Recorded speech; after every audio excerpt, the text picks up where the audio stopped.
Chairperson and honorable members, the matters before the committee are matters which were last canvassed in November last year.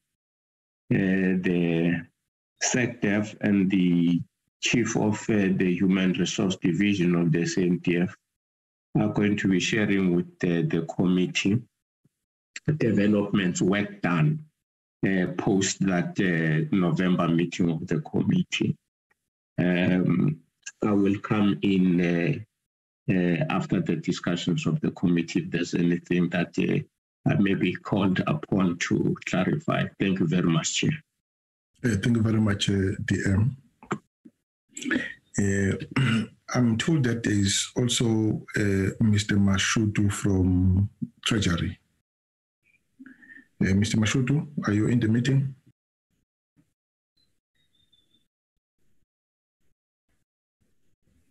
That's correct. I'm in the meeting. Yes. But as per invite, I'm here as in the background as an observer, since we were not formally invited. So, but I'm here as chairperson. Okay. It's not Mr. Mashut, it's Mr. Pizza, eh? Yeah, it's Mr. Bija. Mashut from National Treasury. Yes, I'm here.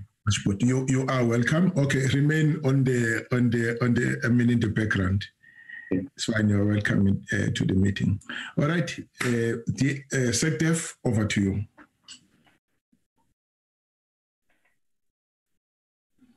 Thank you very much, Chairperson.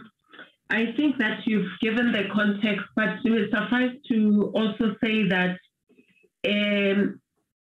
the COE is the only area where the department is overspending or where we have exceeded our ceiling. And that is for a number of reasons, Chairperson. So, and you would recall that there was a request that was made by the Portfolio Committee to the department to say that we needed to provide them with a plan as to how we intend dealing with this over expenditure on the COE. That process then culminated in the production of what we call the human resource plan. But what it essentially did is that we went back to the department, looked at the various areas and identified areas where we thought that we can do things differently. And by so doing, that would culminate in us making some savings. And we also envisage that process will run over a number of period of years.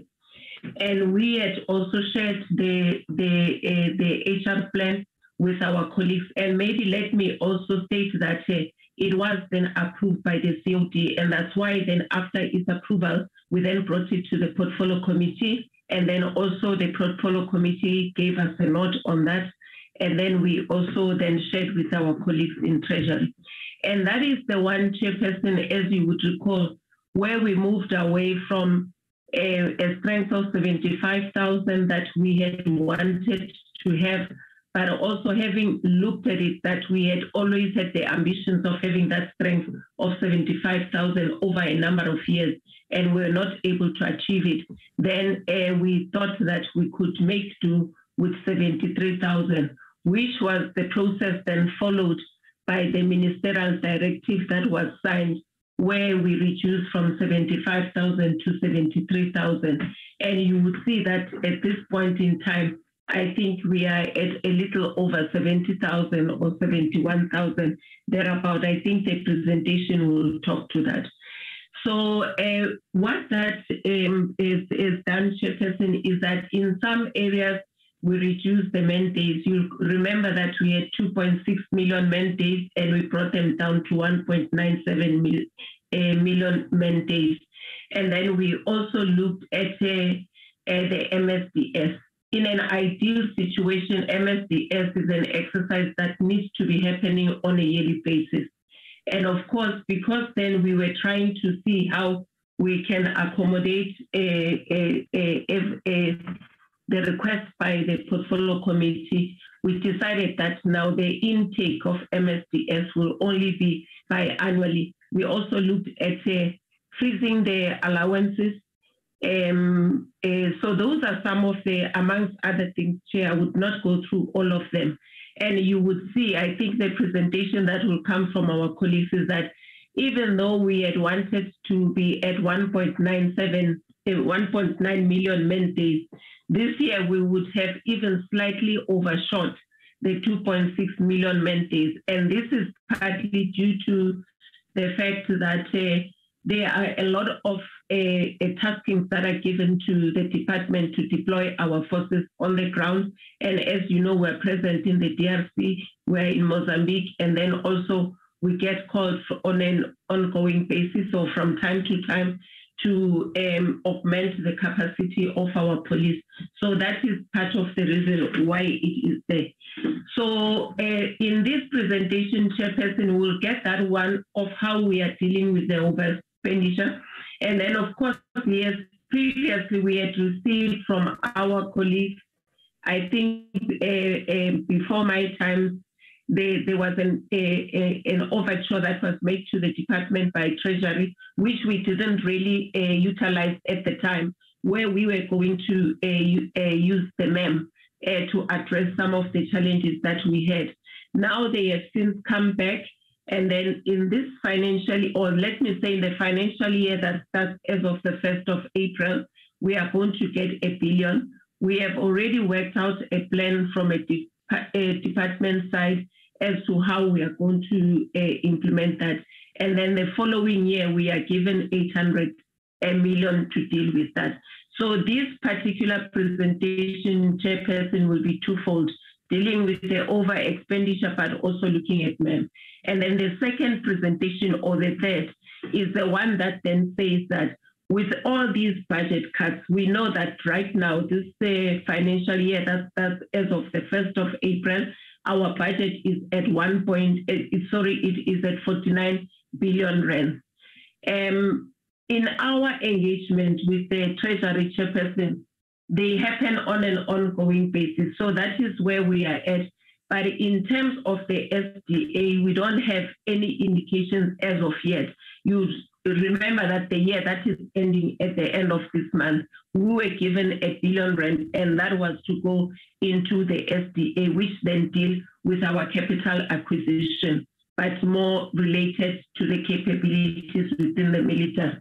And then the indication was that the year starting the 1st of April, we're going to get 1.8 billion. I must say that at this point in time, we haven't received anything from Treasury to that effect. It may still be coming. So that is the context what we're dealing with.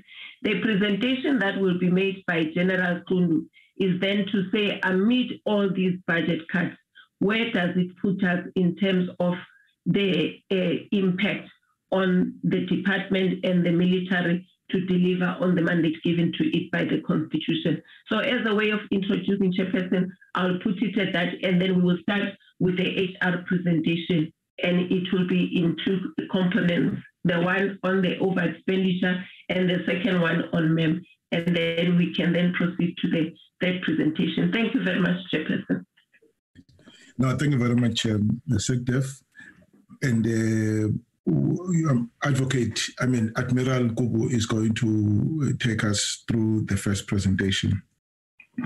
As you do it, Admiral, please unscramble some of the acronyms that we use, MEM, just in full, because I'm sure there are new people who are listening to this presentation who may not be familiar with those terms or acronyms. Over to you, Chief HR. Thank you, Chairperson. Hoping that I'm audible, Chair. Yes, you are, sir. Thank you very much. Let me also acknowledge the Deputy Minister who's with us this morning. Thanks, SecDef, for the introduction, and thanks to members of the Portfolio Committee for giving us this opportunity to come and make a presentation to yourselves. Chair, as you recall, and what also SecDef has alluded to, we've already made a presentation on the intervention from HR so that we address the issues of compensation of employees to yourselves. And then that was also acknowledged by yourselves, and then you have given us the mandate to continue with that.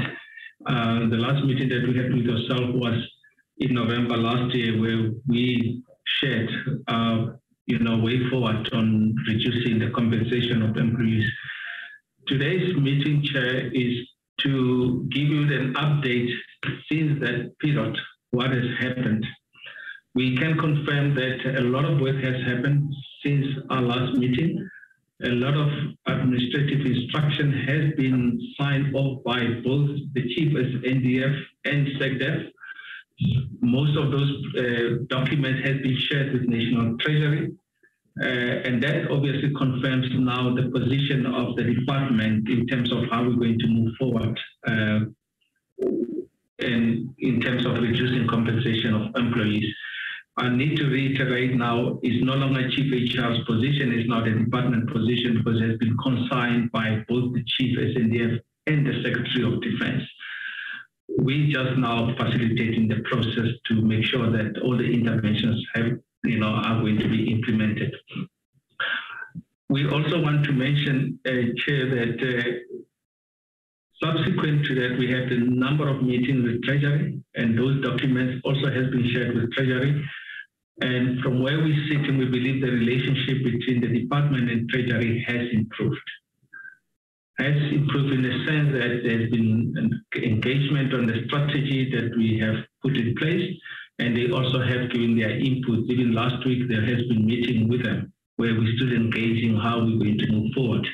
So we want to assure this committee that we are relating very well with National Treasury, and we're hoping that this relationship will continue based on some of the interaction that we already had with them. During the last meeting, when we discussed the force design and force structure, there has been some discussions around the number of personnel on our strength and the discrepancy thereof. And I know it was raised by Honorable Marais, although I did share this, my feedback with him after the meeting, but I think it's important to start to say the personal strength of the members changes on a day-to-day basis. It will not be static. It will not be the same every day because we lose people every day. People resign every day. Contracts come to the end every day. And unfortunately, this is the reality of HR. So the personal strength that we're discussing today might be different, you know, in the next 2-3 days based on what I just said. We decided just to start where we are and using the end date of of February in terms of where we are as HR. We also now know that what we're going to present for the end of February is going to change. It's already changing because we just had the military skill development program member that just reported a week ago. If the committee recalls, last year we did not have an intake as part of, you know, the interventions that we initiated, but also because of COVID, we also felt that it was not the right time to have the military skill development program. Around 1,900 members has now reported in different units for training as part of the military skill development program, and that includes all the force services, the Army, Air Force, Navy, and SAMS. So even when we're going to present the 70,000 plus that we're talking about, the committee might just put that at the back of their mind that we are in the process of now putting all these other members of the military skill development program on strength. We have not completed that process because it's still undergoing medical and all the administration for us to put them on strength. So we did not put them as part of this presentation. I'm raising it because, Chair, when we're going to meet again, you might see that the numbers has increased, and it don't be the spike after this. It's already the process that's underway currently in terms of bringing all those members of the military skill development program on board as well. The Secretary has spoken, Chair, about the money that has been allocated to Treasury. There's the money that we are now working on, and the instruction that has been co-signed by both the Chief and Secretary is actually going to utilize the money that has been given by Treasury to us. We want to confirm that the effective date of implementing the MEM is with effect from 1 April. It's in the next 2 weeks or so, where the implementation and rolling out of all the interventions that we have put in place now are going to be implemented. So this past almost this financial year that's coming to the end, we have not started implementing the intervention. We are aggressively starting implementing them from the 1st of April, the new financial year. I just wanted to start with that, Chair, just as an introduction. We are now going to play the presentation, and General Richards, who's my planner, is with me here, will take us through. I also have got Admiral Machimani, who just also been recently appointed in November, who is part of my planning team and has joined us as well in this meeting just to see how we deal with these issues of compensation of employees and all the other interventions we are going to put in place. General Richards will take us through, Chair.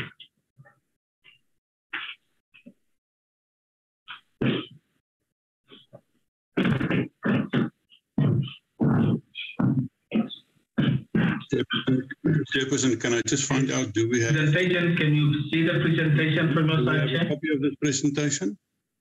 Yes, it was circulated, Mr. Murray. Okay, I'll just check on my, because I haven't seen it. Okay, thank you. Sure, thanks. I just want to confirm if you can see the presentation before we start. Yes, I can see it, Admiral. Thank you very much, General Richards. You can take us through. Honorable Chairperson, members of the Portfolio Committee on Defence and Military Veterans, honorable members, the Deputy Minister of Defence, the Secretary of Defence, Chief Human Resources, thank you for the opportunity to present the department's position and status report on implementing the HR interventions as contemplated by the three premier entities, the Department of Defence, the Portfolio Committee on Defence and Military Veterans, as well as National Treasury. As per the agenda, Chair, the tasking is listed in the introductory slide, and the emphasis of this introductory slide is to confirm the department's position to continue to inculcate and implement the Human Resource Strategic Plan to implement HR measures to reduce HR cost pressures for the 2021, 22 and MTF cycles of government. The aim is twofold, as introduced by Chief Human Resources Vice Admiral Kubu. And the first way is in part to address and respond to commentary and remarks made at the PCD meeting of the 9th of March. And then the second, and more particular to the agenda of this meeting, is to address the status report required by the Portfolio Committee on Interventions as contemplated by the department. So the scope is twofold. The first will deal with personnel trends and related factors that may impact the discussions as broadly to the departmental capabilities as recorded by the chairperson in his opening remarks, but more specifically to give a status report on the interventions, which is the measures and the progress to date that the department has proceeded to implement in line with the aspiration to reduce cost pressures. To start off with personnel trends and related factors, members of the Portfolio Committee, we will look at the compensation of employees allocation over time in the past versus the actual expenditure as at 31 March each of the financial years versus the strength. We'll also have a discussion on the end strength, appointments and attrition and that relationship it has in relation to cost of human resources in the Department of Defense.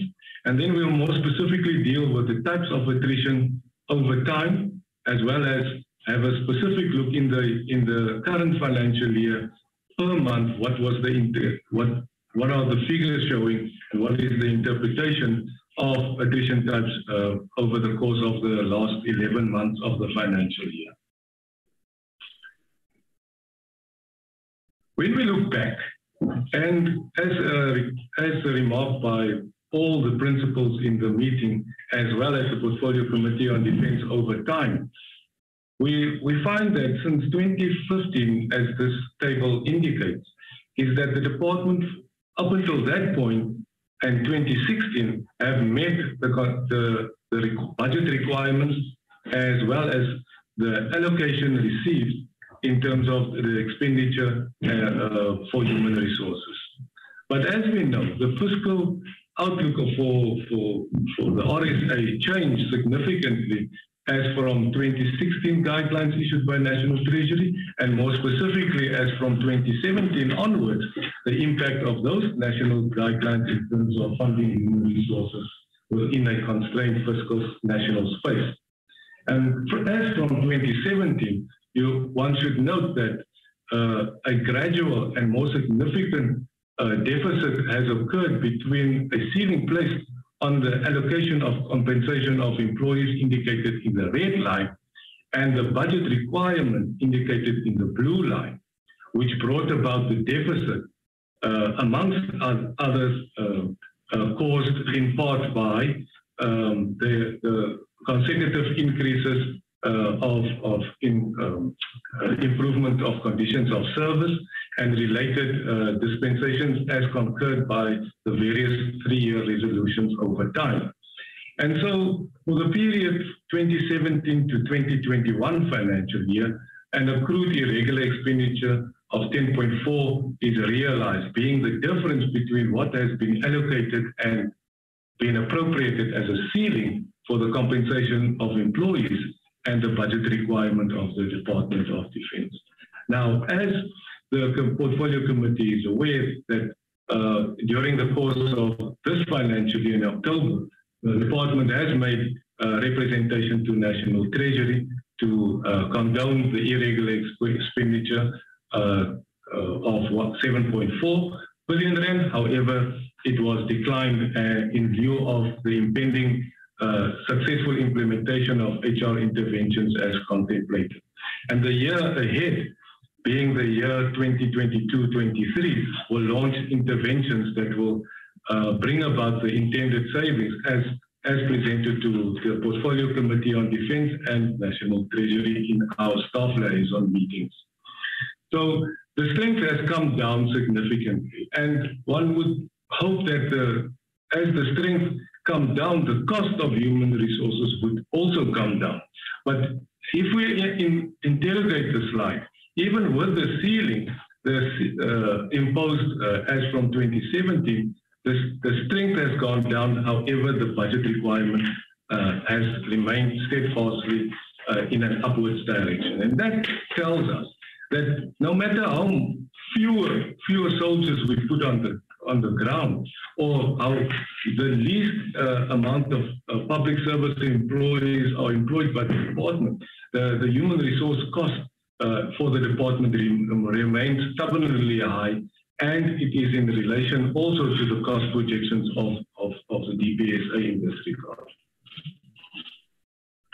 On the second slide, we compare the end strength of a financial year as determined 31st of March and the beginning strength of a financial year as determined on the 1st of April each year. And when we compare, we can see the department's interventions before and now being a force strength reduction in order to mitigate the cost implications it may bring about. The point being that as from the change in the position of the department from 75,500 an average strength to 73,000 as an average strength, and the consequent impact of the not having a military skills development system index for 2020, 21 and 21-22 have had a significant impact on the number of personnel on strength in relation to its start strength, and therefore a natural decline in the human resource component, and also then speaks to the availability to conduct successful military operations as required and tasked by government. And so, again, emphasizing the fact that while a perception might be that the department have not implemented recommendations of external entities related to cost, the department actually have, on the basis of normal attrition, reduced its footprint and therefore reduced the cost implications. If we delve a little bit deeper, we look to the yellow line, which is the force strength as the end strength of a financial year, measuring from 2017-18 financial year to February 28 of this financial year. We see that it's concurrent with the force strength reduction, and that force strength reduction has occurred because of the difference of normal attrition and severance versus the number of employees and members being appointed in the Department of Defense. And here specifically, the last 2 years' impact of having not an MSDS intake have had a significant contribution to the force reduction of the Department of Defense. And so, consequently, attrition is consistently more than appointments, resulting in a natural decline in the end strength of the Department of Defense. If you look at the types reflected in the table in the first column, the termination types, or the reasons why people leave the Department of Defense, we start with death, resignation, contract expiry, transfers to other state departments, dismissals for regular forces, dismissals for Public Service Act personnel, misconduct, discharge due to incapacity, retirement, and then severance mechanisms employed by the department. We see that the three areas highlighted for the period under review is that most of employees and officials resign or allow their contracts to terminate, and more specifically, the stubborn trend of retirement has taken effect on the department, being a gradual and consistent average of 850 personnel over the course of each financial year. And so there is a significant reduction in the number compared to 2017-18, 18-19, and 19-20 versus 2021 and 2022, the forecast. And so most personnel resign or allows their contracts to expire, while retirements are gradually increasing, maintaining 850 number per year on average exit. When we look more deeper into this financial year, 2021-2022, and we look at the reasons per month, we see a comparative analysis with the annual attrition being recorded that and being in line with the annual attrition being the reasons of resignation, contract expiry, and retirements.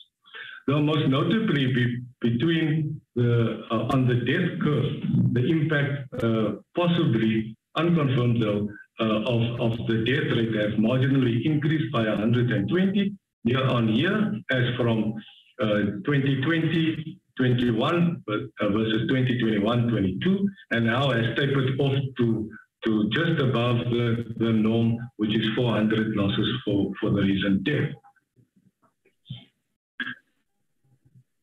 Another remark passed on the 9th of March was related to the military age distribution versus attrition forecasted at February 28 February 22.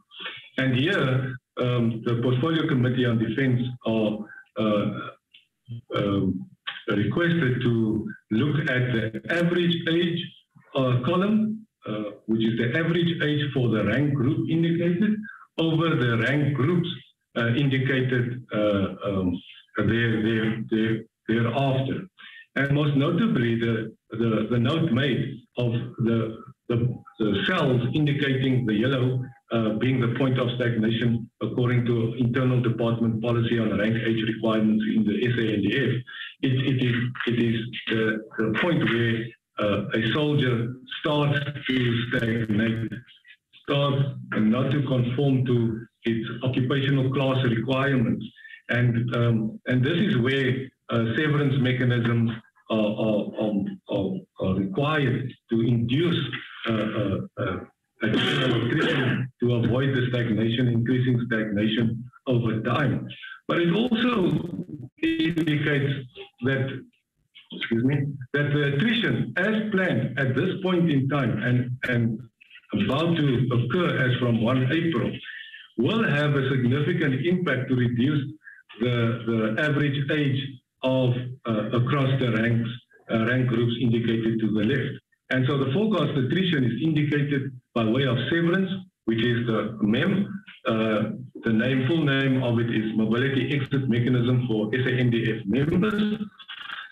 We have made provision from Major General rank right down to the rank of Private, Seaman, and C, in order that the plan of rejuvenation takes effect more specifically in the realms of combat and combat support group musterings, in order to allow the rejuvenation at entry level to have a first effect on available forces for the SANDF to conduct military operations. The planned attrition is a normal attrition that is forecast of 2,185 for the year 22-23, and that is related to the recent touch as indicated in the previous few slides. And so it is planned that with the increased number of attrition due to the severance mechanism being implemented, a forecast attrition of 3,129 will materialize, and is expected to materialize in the course of this financial year, contributing to the reduction of the average age, but also contributing to the year 23-24, in which a possible saving, which have been indicated prior to the Portfolio Committee on Defense, of an expected 1.2 billion rand saving, just on the basis of implementing normal attrition and the severance mechanism as contemplated by the department. This then concludes the feedback and responses related to remarks emanating from the Portfolio Committee on Defense on the 9th of March. And now we are transitioning to the report that is required by the Portfolio Committee on Defense in terms of the status of implementing the HR interventions as contemplated. This as a background, as a reminder, as remarked by the opening, per the opening remarks of the chairperson of the Portfolio Committee on Defense and Military Veterans, the department have had several engagements where both the department and the Portfolio Committee sought to intercede on the cost escalations and the growing irregular expenditure due to the difference between the ceiling imposed on compensation of employees and the budget required by the department to fulfill its constitutional mandate. And it is pleasing that as from the 3rd of February, it also allowed the engagement and broken relationship between the department and National Treasury to be reconstituted on a level playing field, sharing information and sharing plans of how to assist one another to address the challenge of compensation of employees' deficit. So on the 3rd, the Portfolio Committee on Defense concurred with the course of action with the department, and that course of action is nothing else than being monitored by the Portfolio Committee on Defense for its implementation and its expected results as we deliberated on it on the numerous engagements in the past year. Just as a reminder, the HR interventions as contemplated by the department is listed here on this slide. And it's also the measures that we are going to use in order to provide the status report to the Portfolio Committee on Defense. So serial number 1 deals with an average planned strength of 73,000 over the MTIF.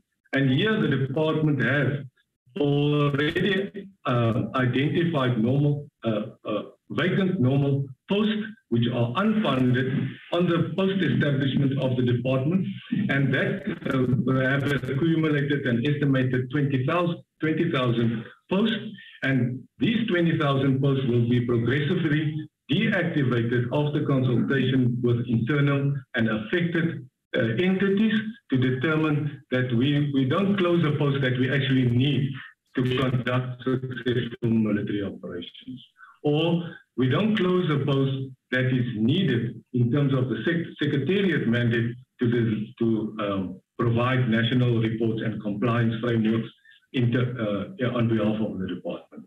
So that action has already been planned for, and it will be implemented as from 1 April 2022. Moving on to the second bullet of serial number 1, the average planned strength over the course of the MTIF, of the 22 MTIF, is indicated to be for the first year 73,098, for the second year of the MTIF 72,864, and for the third year of the MTIF 72,597. Now, in order to achieve that personnel strength, the consequent budget requirement of the department is indicated for the same period, being for the first year 33.7 billion rand, for the second year 32.8 billion rand, and for the fourth year 34.4 billion rand. And in terms of the previous questions raised by the Portfolio Committee on Defense, on this trajectory, the department estimates that a break-even point will be reached if no other intervention takes place by the year 2025-2026. For the 22 MTIF, the compensation of employee ceiling, however, which is imposed for the first year is 30.6 billion rand. For the second year is 29.6 billion rand, and for the third year is 30.9 billion rand. And if one just measure bullet number 3 to bullet number 4, there is a marginal difference of 2.5 to 3.1 billion rand between that which is required by the human resources component and that which is allocated by National Treasury. And the department understands that the adverse physical space in which our country is currently moving through, having a low economic recovery base at this moment in time, but that don't mean that through the efforts of the department, the Portfolio Committee on Defense and National Treasury, some form of intervention or hastening of interventions to break even quicker as forecast by National Treasury cannot be achieved by way of this intervention. We also note the additional allocation as earmarked funds for the separation by way of an exit strategy, SANDF members of R1 billion for the incoming year, and for the second year on 800 million rand, though specific conditions were mentioned in the correspondence. We moved on to serial number 2, the reduction of the reserve force mandates in terms of a course of action to 1.9 million mandates. The department, together with all entities, understands the implication and adverse implication this type of reduction in reserve force mandates will bring about. But here, the department needs to indicate to the Portfolio Committee of Defense that unplanned, unforeseen military operations as determined by our Commander-in-Chief and Parliament is not accounted for in terms of our current planning in terms of reserve force mandates. So in terms of reserve force mandates, the status report is that in the upcoming financial year, the reserve force mandates will be reduced by 706,504 mandates. In 2023-24, it will be reduced by 703,459 mandates, and in 2024-25, it will be reduced from 704,598 mandates from a benchmark 2.6 million mandates as indicated. And the department have moved on since making the plan to reduce the reserve force mandates by issuing baselines for reserve force mandates and financial thresholds to internal entities who utilizes your reserve forces in the Department of Defense, more specifically to maintain a professional skill set, support and augment the regulars during military operations, but also in terms of the skill set required for organizational compliance. Serial number 3 deals with the alternative recruitment of military skills development system intakes, and as planned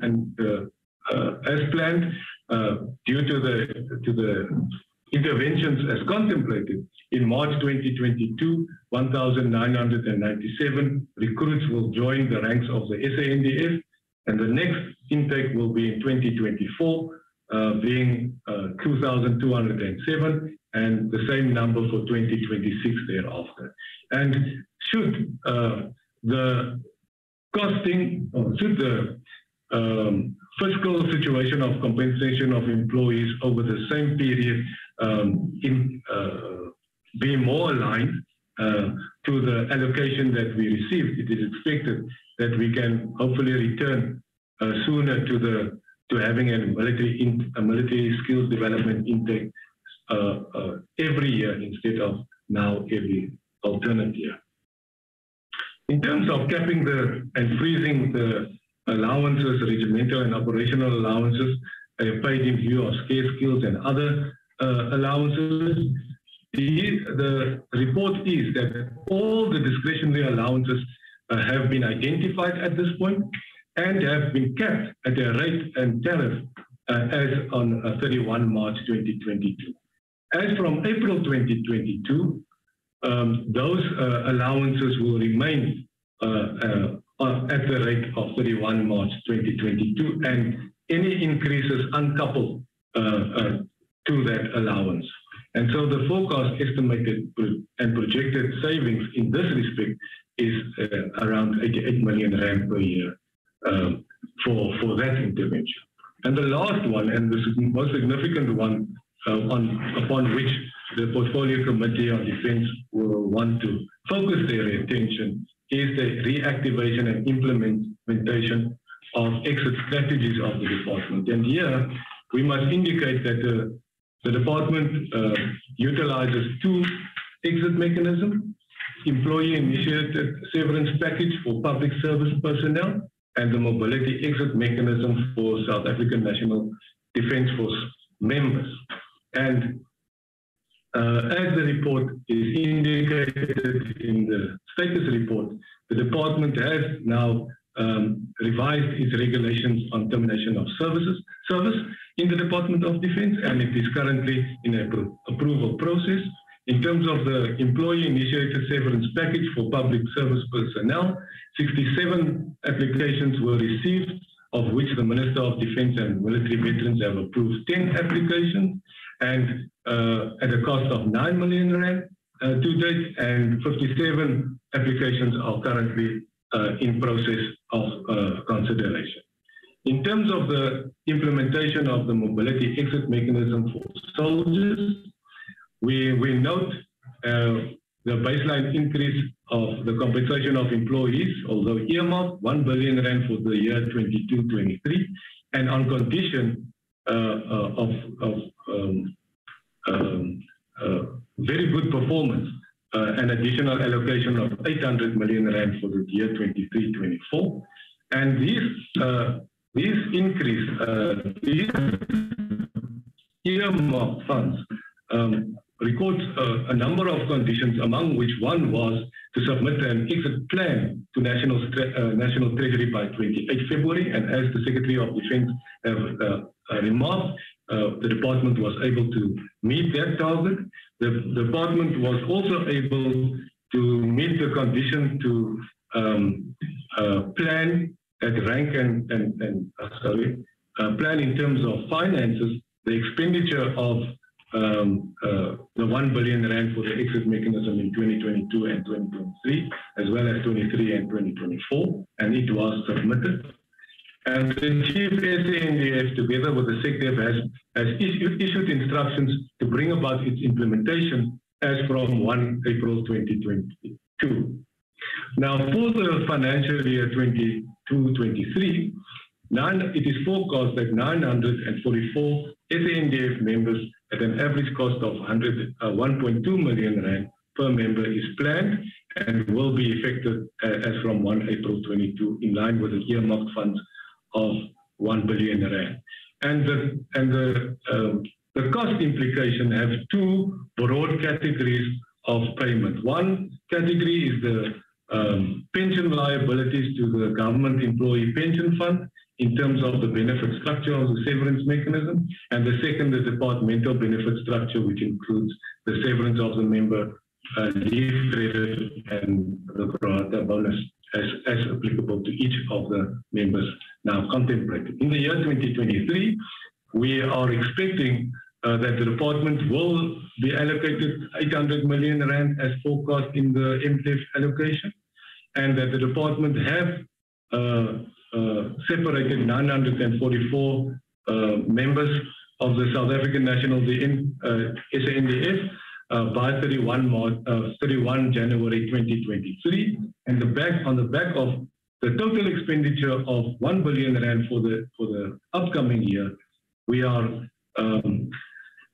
expecting to receive a confirmed allocation of 800 million rand for the next cycle of implementation. That being said, in that cycle, it is forecast that 650 SANDF members will separate by means of this exit mechanism at a cost of 800 million rand. The planned exits being the normal attrition plus those who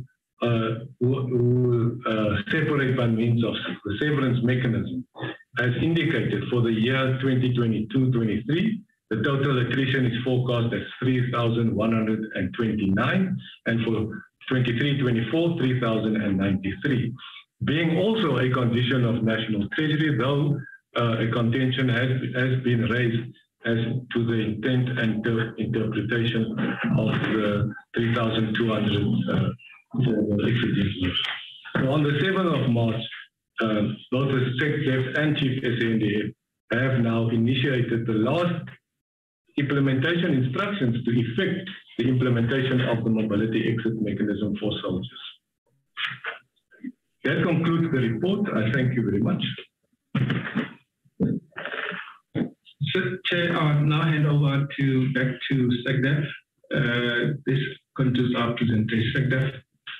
Okay. Thank you very much. Chair, I'm not so sure what you prefer we do, whether we take the next presentation and have one discussion, or you would like us to take the discussion on this one specifically and then go to the second presentation. Maybe let's take the discussion on this one specifically so that our discussion is focused. Thereafter, I will invite you to present on the implication of the budget cuts on the department. Okay, Chair. Thank you so much. We more or less can see, can anticipate, we more or less can now anticipate what would be in the next presentation, flowing from this presentation that has just been made. All right, colleagues, let me invite you to interact with this presentation. Maybe whilst colleagues are still reflecting on it, let me just ask two questions. I'm happy that Treasury is represented in the meeting, albeit, of course, with an observer status, because we have not invited them formally to come and be part of this meeting. I am planning to invite, to have a discussion with Treasury at some point, because the discussion we had in 2019, Treasury was, not willing to even open a discussion on the issue of ceiling, because the Department of Defense was not moving in terms of addressing its personnel strength. That chapter, was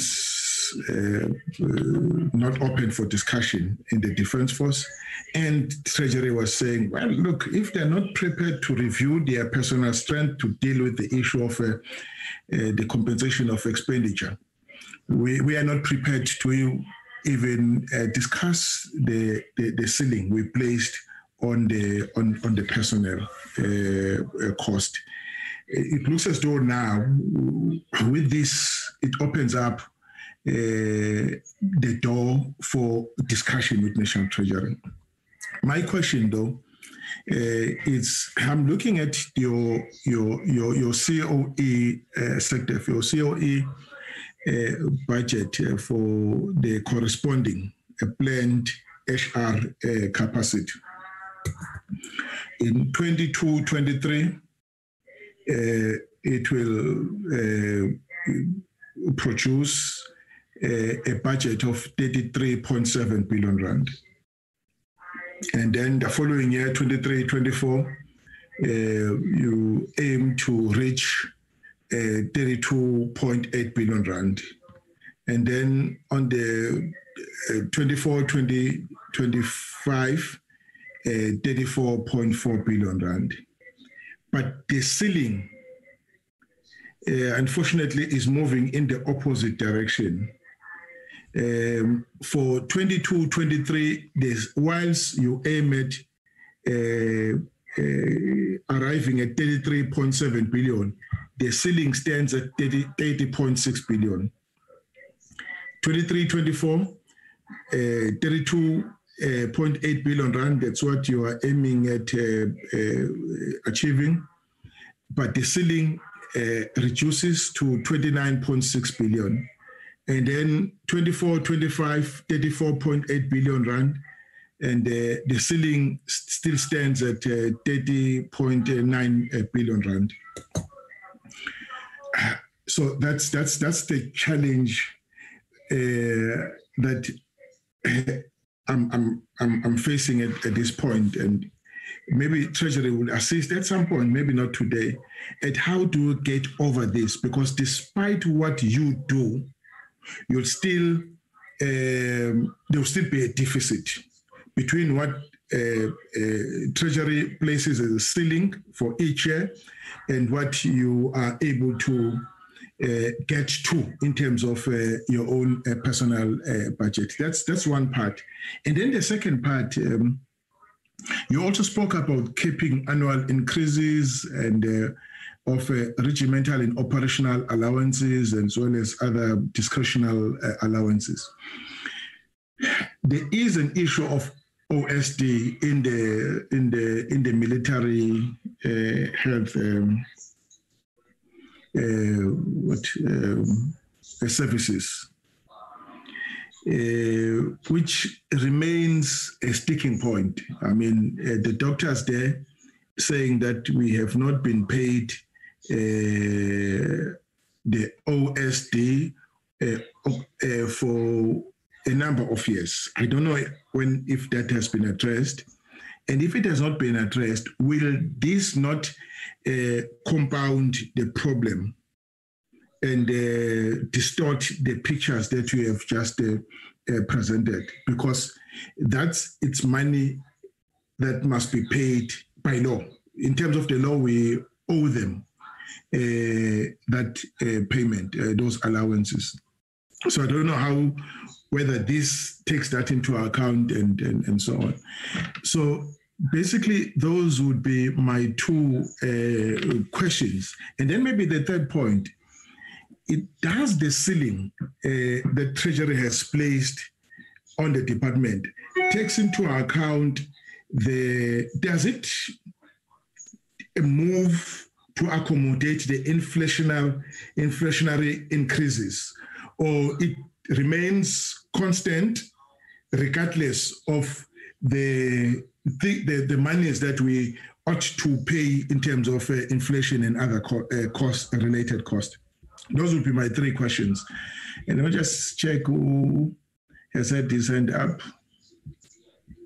All right, let's deal with this. I don't see any hand. Let's deal with these three questions for now. My hand is up, sir. My hand is up. Oh, your hand is up. Maybe there's a problem with my system. I may not see the hands. Okay, you may come in, Mr. Murray. Thank you very much, Chair. Thank you very much for the presentation to Chief HR and the staff and SecDef. I want to start off with what you have stated, Chairperson. And if we see there's a consistent overspend of cost of employees over the ceiling, that means the problem has not been addressed, and it's actually exacerbated by every year's deficit. Your example, plus what has been confirmed that this year's budget overspend will be 2.7 billion. That means it's a total of 12.43 billion rand over this MTF. So that means that if Defence Force and the department is proceeding with this, that means that there's been a shortfall on the other two components. Remember the 2015 Defence Review and National Treasury gives a guideline of 40% on HR, cost of employees, 30% on training and operations, and 30% on equipment and maintenance and capital acquisitions. Now, if we are over the MTF is going to overspend on 12.5 billion rand, that means it must come from somewhere.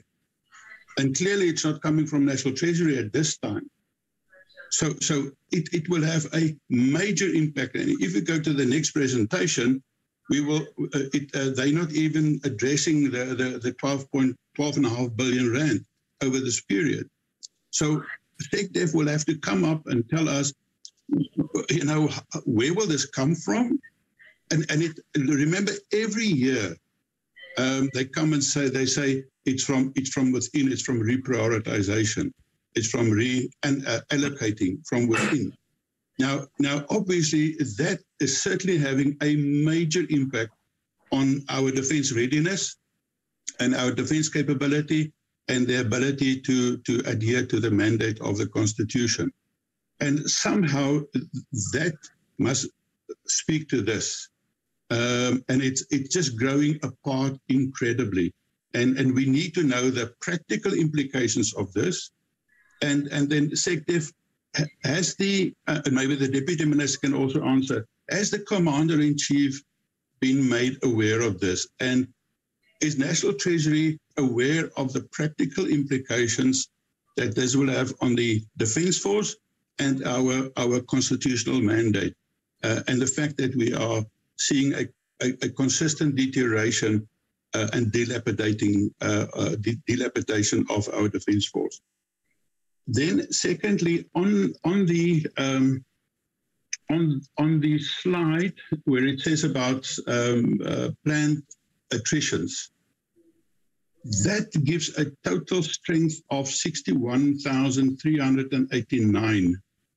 Does that imply that nearly 13,000 is civilian posts or civilian employees? Because I was under the impression that the civilians is about 10,000. So it seems like it's about 3,000 more, and it seems like there are no exits or attritions expecting from the civilian posts. Is it only the uniform that must carry the burden? What about the civilians?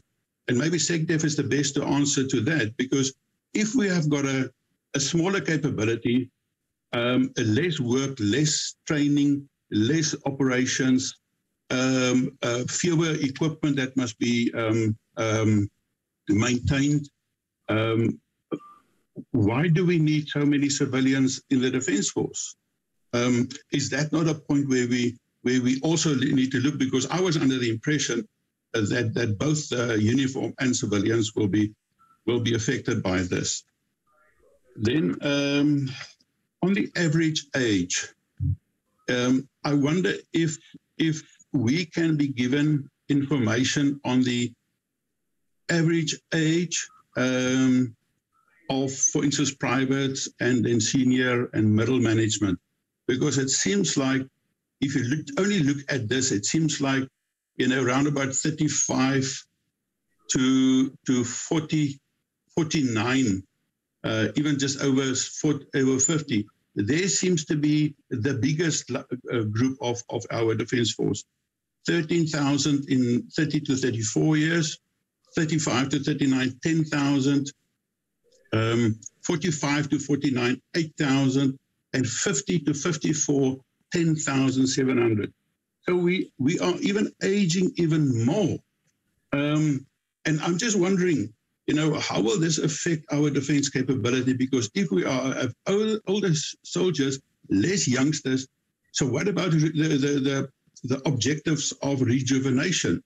And I don't see that. On the 20,000 posts that will be deactivated, so that is vacant posts that maybe should have been deactivated long time ago. I just want to find out whether that is the case. Then on reserve force mandates, and what has been said that for any additional deployments, there's no provisions. Does this provide for current commitments like Mistral, Corona, Copper, and those current ones? So even Vikela, is it providing for Vikela? Because we know that will be an ongoing process of SADC. So what have you provided for in the strength, and which operations were not provided for? Because if that is the case, then again, to the SecDef and the Deputy Minister, is this Commander-in-Chief aware of this? And has this been communicated to him also by defense leadership? Because surely he need to know, and I'm sure he will appreciate to know that, listen, if I employ, I am worsening our position in terms of the defense capabilities. Then also the impact of this on maintenance. Okay, we will get to that in the next presentation. Chair, I will stop there and maybe ask some other questions later on. Thank you very much. Okay, thank you very much, colleagues. If there is a hand that I'm unable to see, please shout.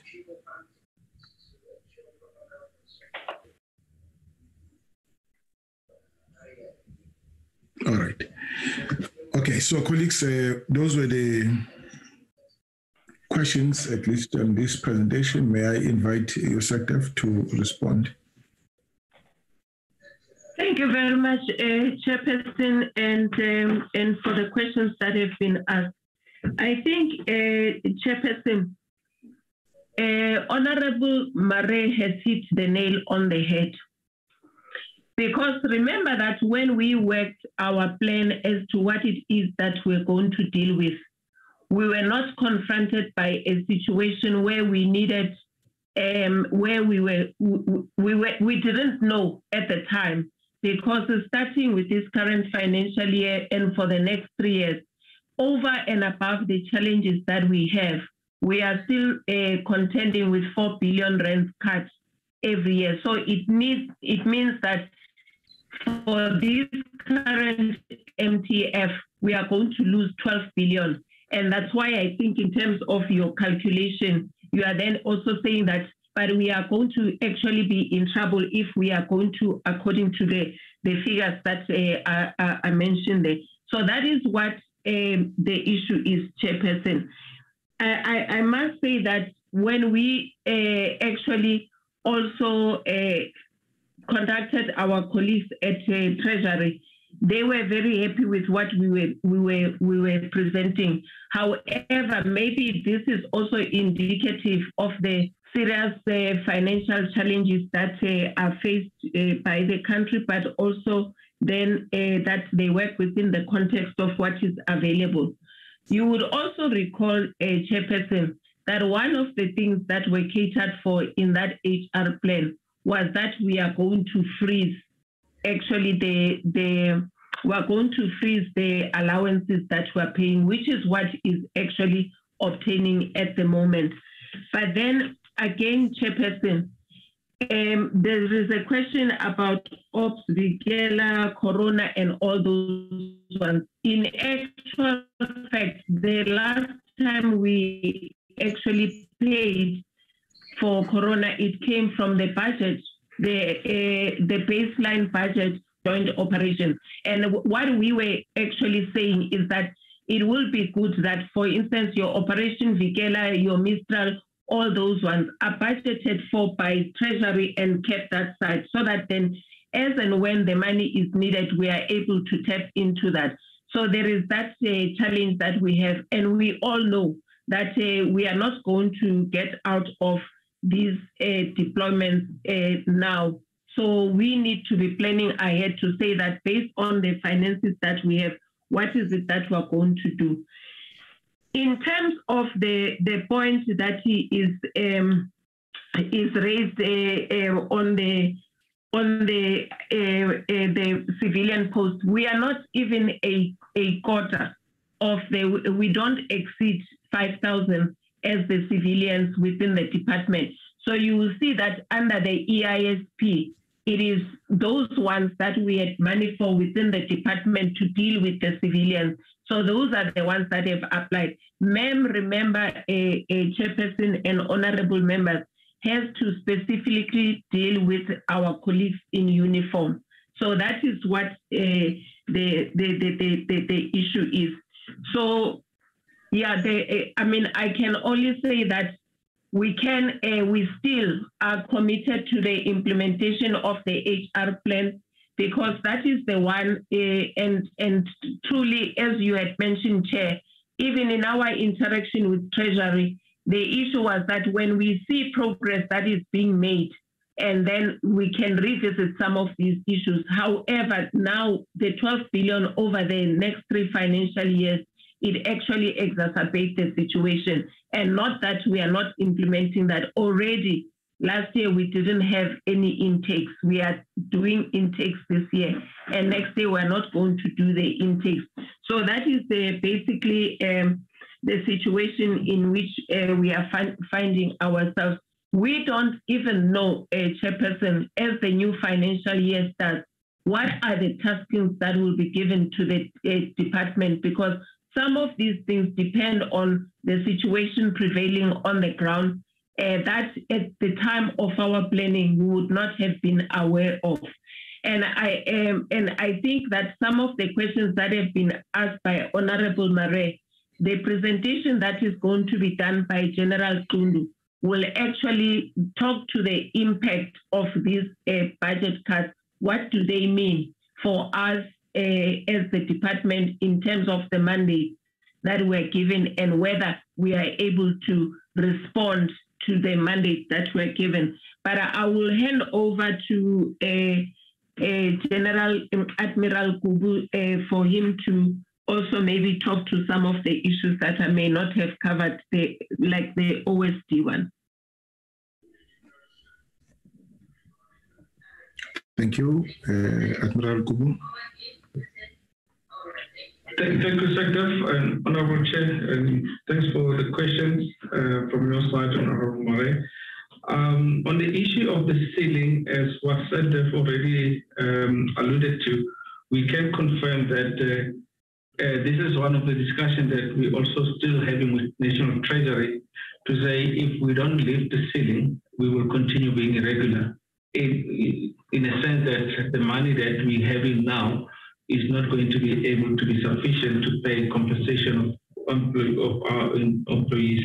So we need to discuss this issue with Treasury at some stage to say, with all these interventions that we are now putting in place, can you relax this issue for now and allow us space to implement the interventions, because they're just coming now, so that at least we see how far we go.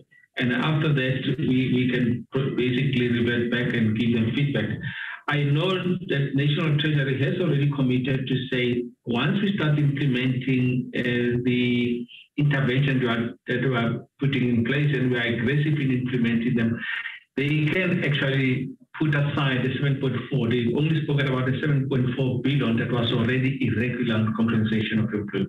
At least that one, there is an agreement between us and Treasury and say, start the process. After we started the process and we see that you're really doing it or implementing it, we will come and talk on the 7.4. But we have not spoken about the future, because the future is, I think, what Chair, you were worried about, that yes, we will still incur that one. So we need to find one another with Treasury and saying, maybe we need to have a way of saying, either increase the ceiling for now, only going forward once we start implementing, so that we deal with it and we don't incur irregular expenditure while we implementing these other interventions. But it will be a discussion that we'll take with Treasury. We have already fortunately started talking on that issue with Treasury, and we're hoping that they will understand that it is still, one of the options that I think it will be possible for us if we agree on that issue. The department can still fund, but we're also aware that even if the department says they will fund the under expenditure item 10, somewhere else we're opening. Somewhere else we are going to be underfunded. So it's not always the best solution to say every time increase the ceiling and increase the ceiling on HR. Because if we increase the ceiling on HR, but we take money from the scan or operations, which we're even having a problem already now, it does not address the bigger problem of the DOT. So we're looking at HR problem against the whole problem of the budget of the DOT. We cannot separate them. And then I think that should be noted by the members of the committee to say they all go together. So, but we will continue engaging on the ceiling for now. But I can confirm, Chair, that increasing the ceiling is not just a solution for this department.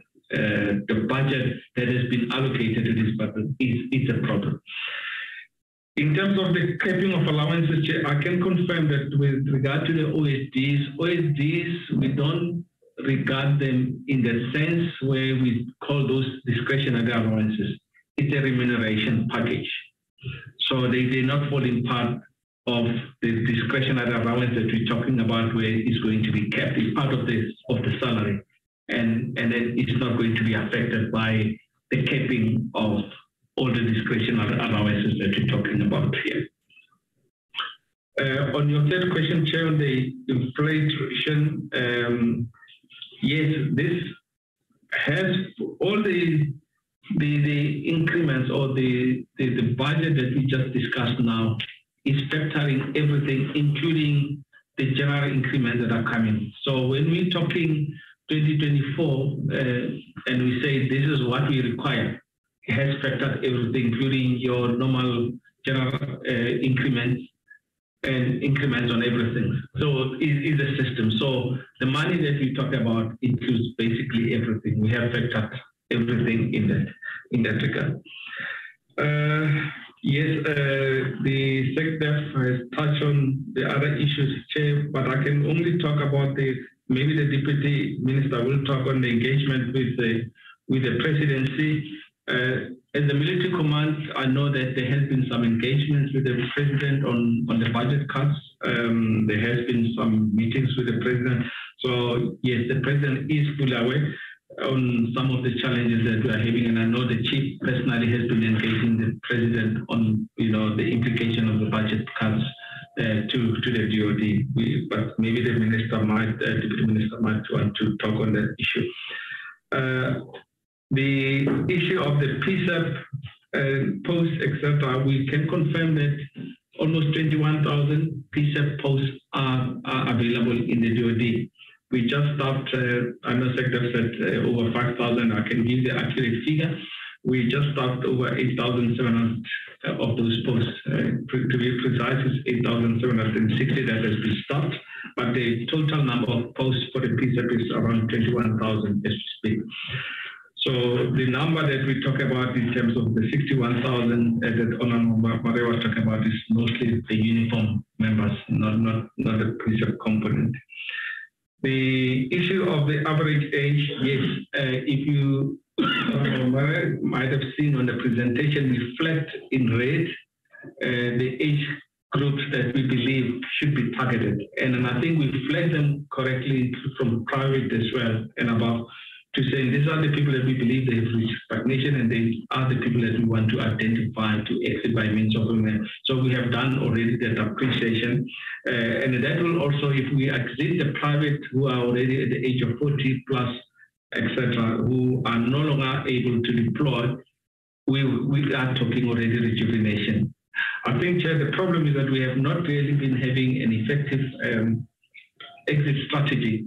I just want to mention here, we had already before, I think around 2004, where we had a policy that talked about range 8 pyramid. That policy is there.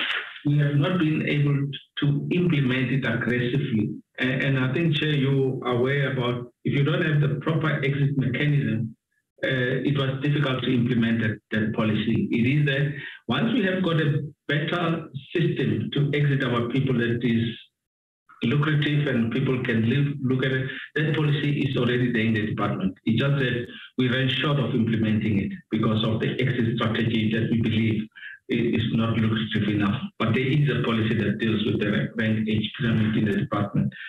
We're looking forward that once we have now resolved the issues of the exit mechanism, this is the policy that we can use. I think the rest SecDef, I think you have dealt with them for now. The mandates, yes, SecDef, you have touched on the mandates. Most of these operations that are that have been there, Mistral, they part of the plan mandates. So when we talk in the 1.9, we're also talking about those ones. The only one that we don't put as part of 1.9 is the one that we will just get an instruction from the Commander-in-Chief and say deploy, like what happened last year with the unrest and what is happening now in Mozambique. They were not part of the planned mandates. So those are the ones that we will always go back to Treasury and say we don't have money.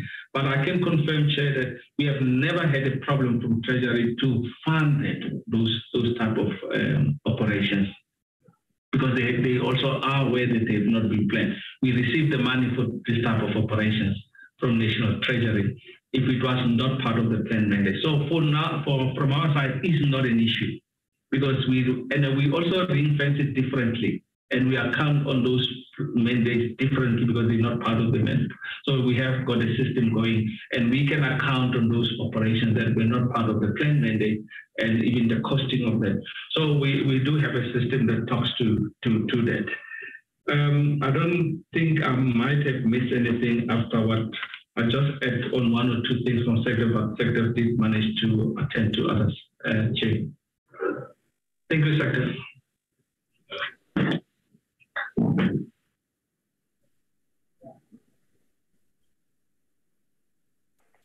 Chair, I hand over back to you.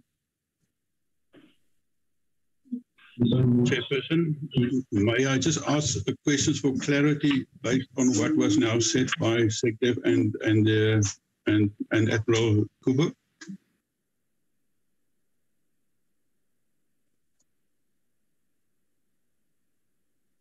I'm not sure whether Chairperson can hear me. Oh yes, I was muted. Yes, you may say. You may make a follow-up. Thank you very much. I just wanted to make sure the SecDef responded about the civilians, about 5,000. Have I heard correctly that we have got about 5,000 civilians in service? If that is the case, then it's only 66,000, the uniform plus the 5,000, which is considerably less than the 73,000 on average. So where is the difference? And then just a response to Admiral Kubu to say that they need to engage National Treasury. I was under the impression they've already engaged National Treasury, and National Treasury is aware of the situations. So I mean, maybe we must get feedback from National Treasury. Why are they not keen to respond positively to all these realities? And then just one other question in terms of the personnel strengths. I see they still provide for new appointments of 849, 555, and they will presumably go on over the MTF. What kind of appointments are these, and in which positions? Seeing that we sit with a problem of employee strength and the impact on cost, because if you look at those two graphs, which is very, very indicative. On the one side, there's a slightly reduction of staff, but there's a steep increase in the cost of employees, the expenditure side. So yes, and obviously the other graph that is of particular importance, and that points down to your questions, Chairperson. Since 2018, we had a constant 2.9, 2.6, 1.8, 2.7, 3.1 billion overspend in terms of that ceiling. And we're just going on that same trajectory, because there were some decisions made in the past and recommendations from our committee, and it seems like it is taking quite some time for the implementation of these. And even over this MTEF, it seems like they are still going to plan this, they are still going to do this, whilst you will recall that we have raised this in this sixth term of Parliament continuously. So I just want to get clarity on those. Thank you very much. Okay. All right, colleagues, please, if you may provide the clarity and in brief, Secretary, I know some of the issues have been covered. For instance, I'll give the floor to Admiral Kubu, Chair. Thank you so much, Admiral Kubu. In brief. Thank you, Secretary, Chair. Maybe let me just attend to the one of the PSAP. I did mention it after Secretary said, and I gave the precise number to 8,760 PSAPs that are currently in the system appointed against the 61,482 uniform members. That gives us the 70,242 that we just mentioned if we split the two.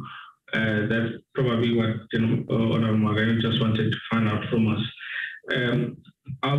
It's difficult, Honorable Mayor, to comment on the one of the ceiling, and then I have taken note of your comment, and then we also have been trying to raise it with National Treasury in terms of the continuous, obviously, probably not Treasury agreeing to increase the ceiling, because this is the challenge that we'll always have.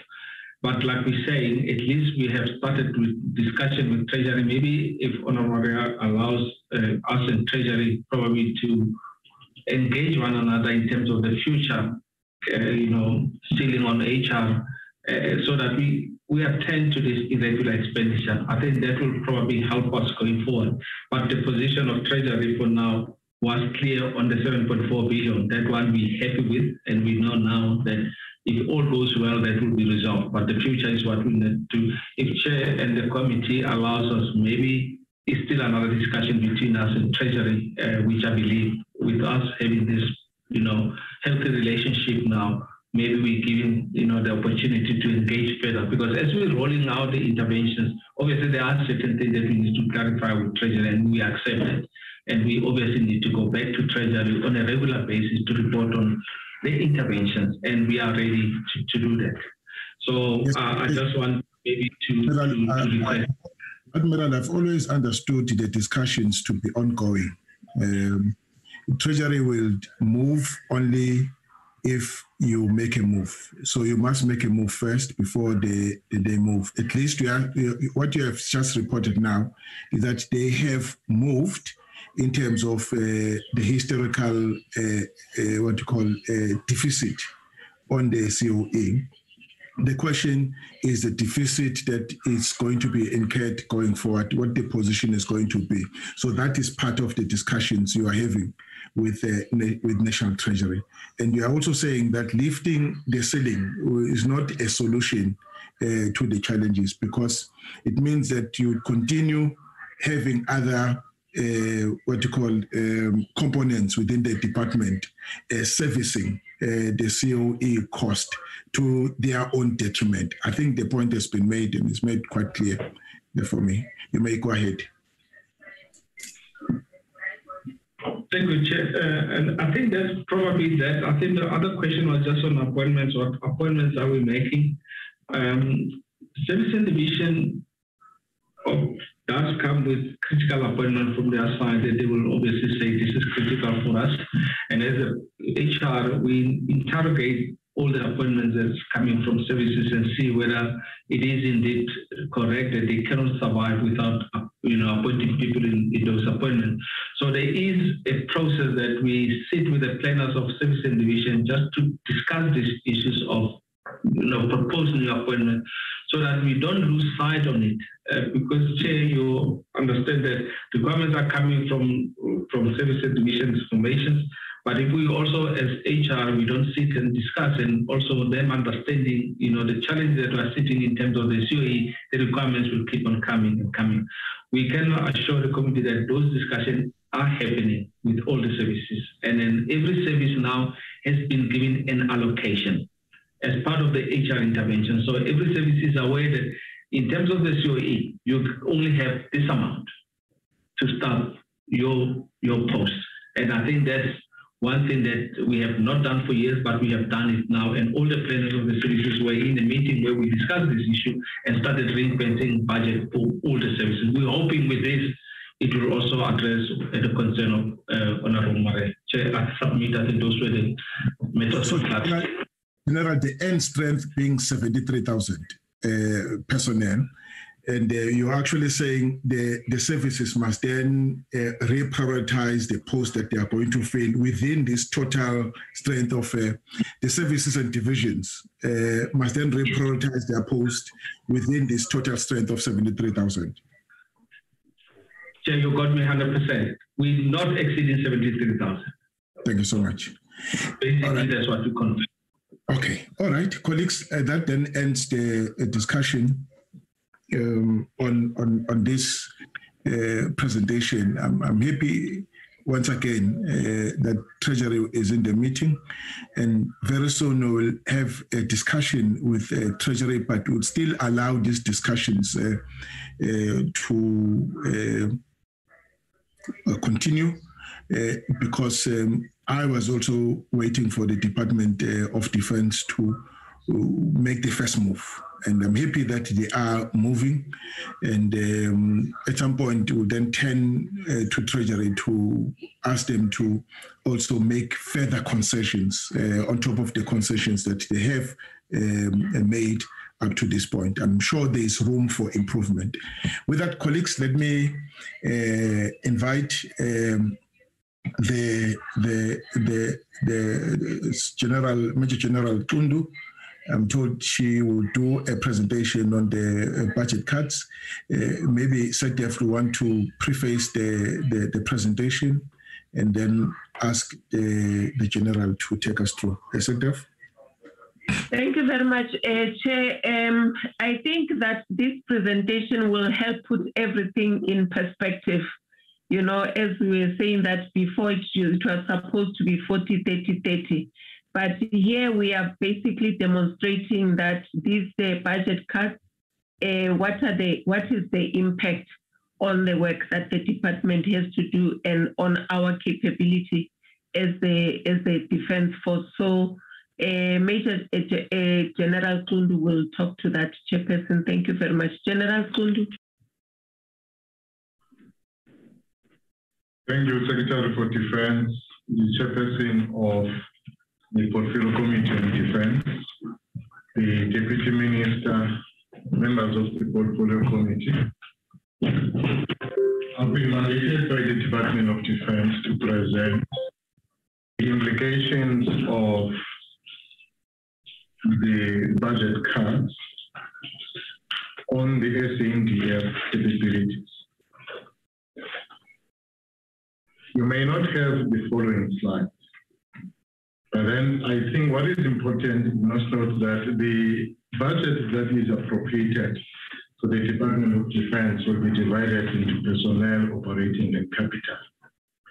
We have had a situation for quite a long time where we have had shortfall in the personnel budget, or payroll budget as they call it. The shortfall has been discussed by Admiral Kubu and the staff.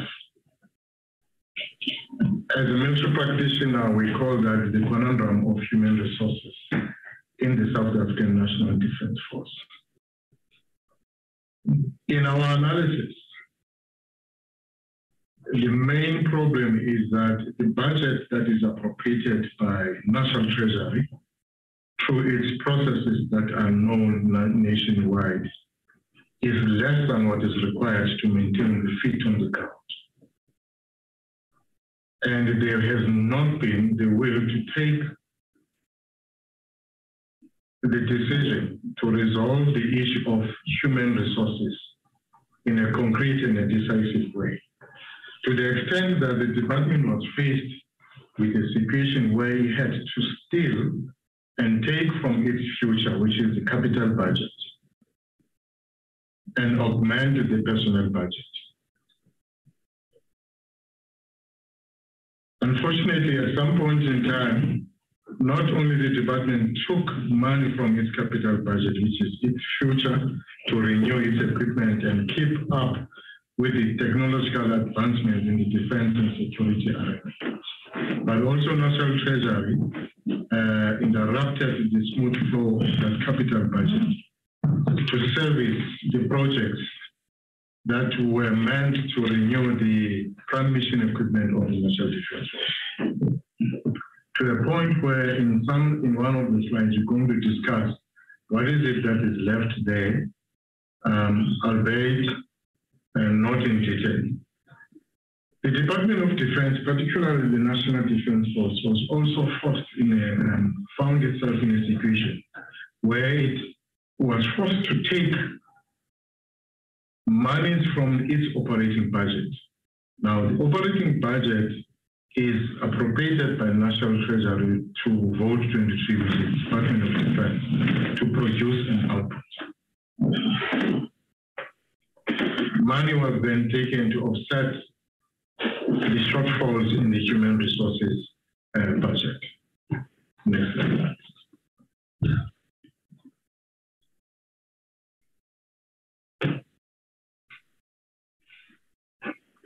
Honorable Chairperson and Honorable Deputy Minister of Defense and SecDef, this slide only is included only to project and to communicate this message.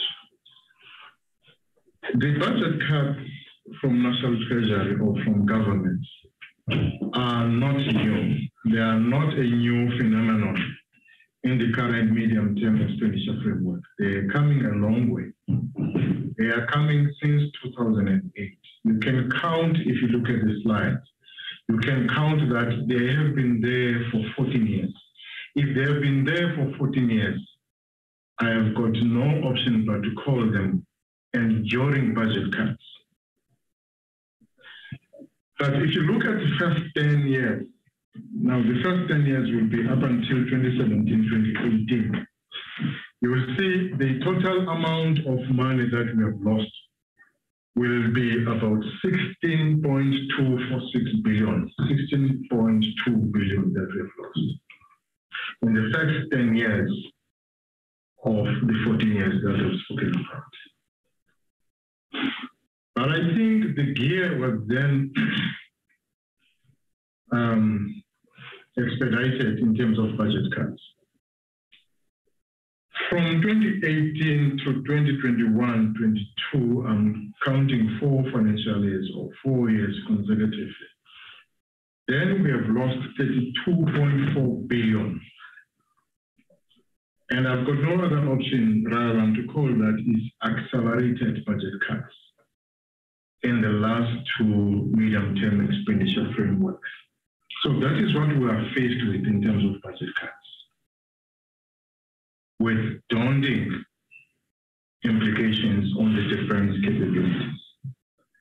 Now, if we have lost, if you look at the very last column, actually the extreme right column, we have, it tells you over the 14 years, we have lost 48.6 billion.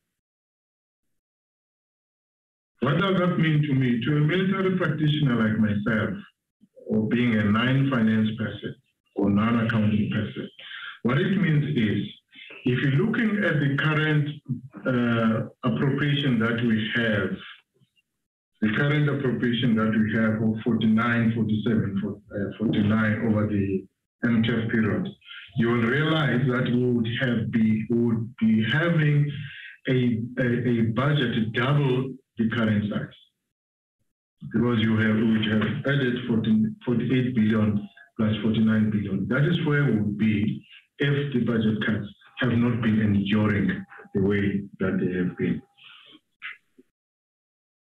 Now, in terms of the current MTF allocation, Honorable Chair, the presentation is not done by a finance practitioner, it's done by a military practitioner.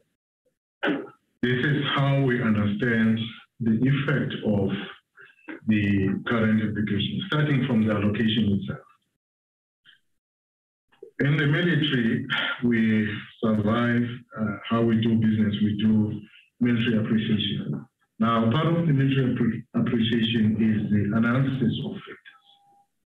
Now, call this analysis of the factor finance or the factor budget. After the analysis of the factor budget, that's where you make conclusions, integrated main conclusions, and then you develop a concept that will inform your plan. And therefore, it is very important that I beg the indulgence of the portfolio committee to dissect and magnify certain issues around the current allocation and test allocation, 22, 23 to 24, 25. The first thing we have to note, Chairperson, is that the current allocation is 49 billion, 22, 23, 47 billion, 23, 24, and 49 billion again, 24, 25. The indicative allocation, which is the baseline, is 46 billion, 47 billion, 49 billion, respectively.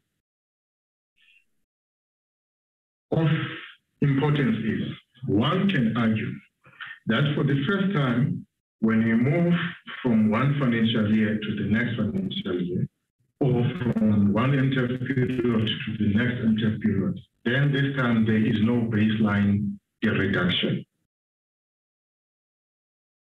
And we need to examine that particular statement that they have just made. If you look at the baseline increase, sorry,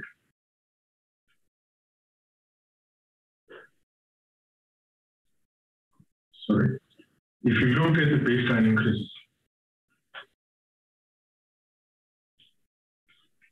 the baseline increase will tell you that we have been given in the first 2 years of the medium term 1.8 billion for reasons that Admiral Kubo and staff have already explained, namely exit mechanism as well as improvement of the conditions of service.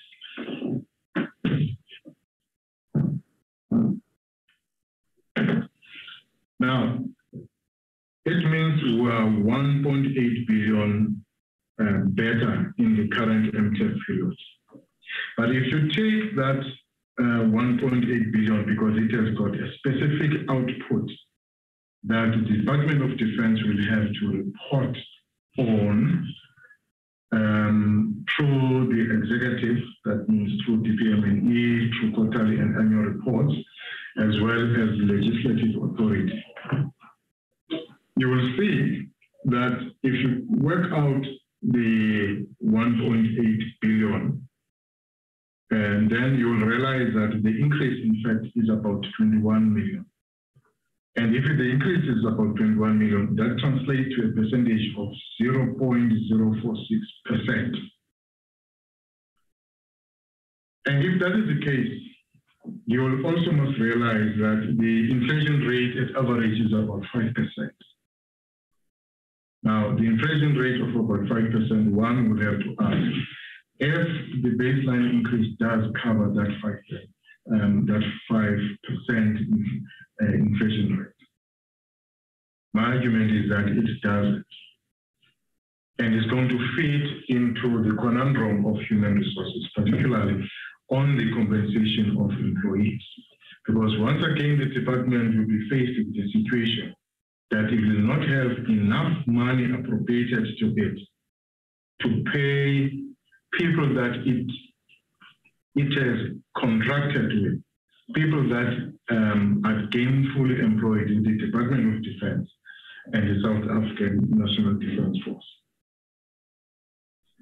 Currently, as I have it from Admiral Kubo, is that the requirement to accept that the over-expenditure in terms of human resources must be accepted by National Treasury year on year, it's being turned down.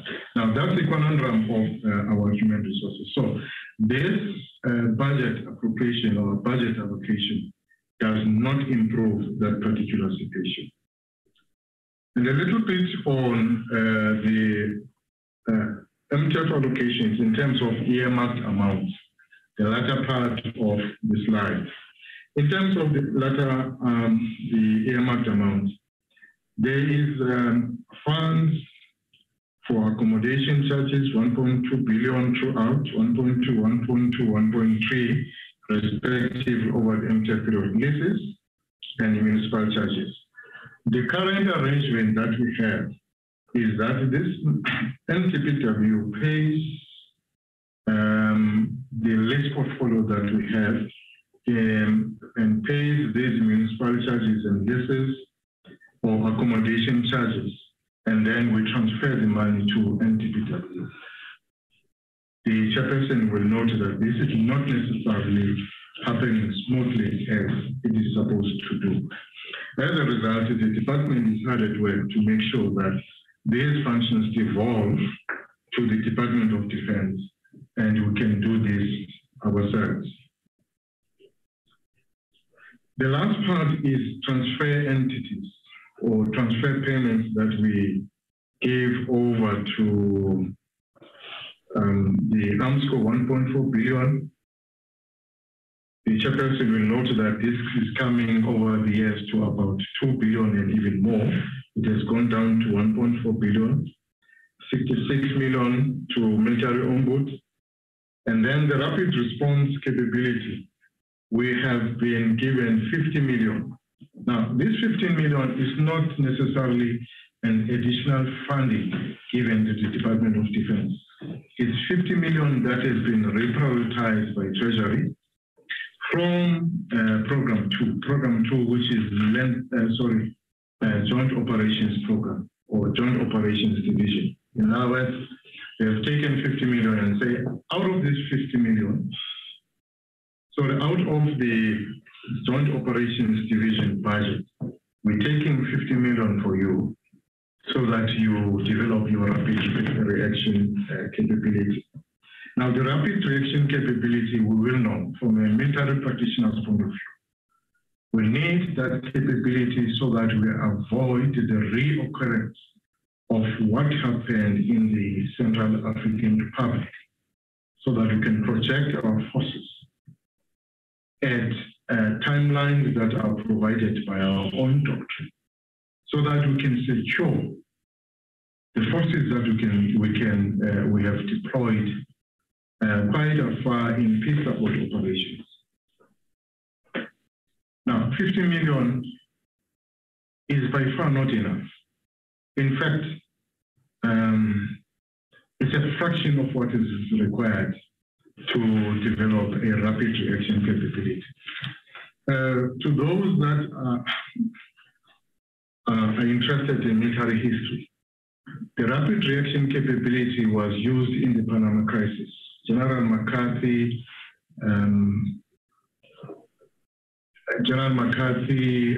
against Anton Noriega. The rapid reaction capability involved more than 600 airframes, more than 300 maritime vessels or maritime platforms, and divisions of landward forces. That was the rapid reaction capability that was employed in the Panama crisis. There was a situation in Panama, the US could react promptly and within its timeline as provided by their own doctrine. The implications, therefore, are dire, both in the capital environment, in the operating environment. The personnel or HR environment has already been discussed by Admiral Kubu, and I can argue to say satisfactorily. In the special defense account, I've already said that we have had to take money from our capital budget, which is our future, to renew our capabilities across all domains of warfare, to offset the HR budget, until it was depleted to a point that we are left with quite minimum, not more than 5.8 billion. If you look at the appropriation in terms of what we have been given in the operating, it's about 1.9 over the 3 medium-term expenditure framework years respectively. The 5.8 billion that I'm talking about is servicing current projects which are running partially, in other words, not even fully funded.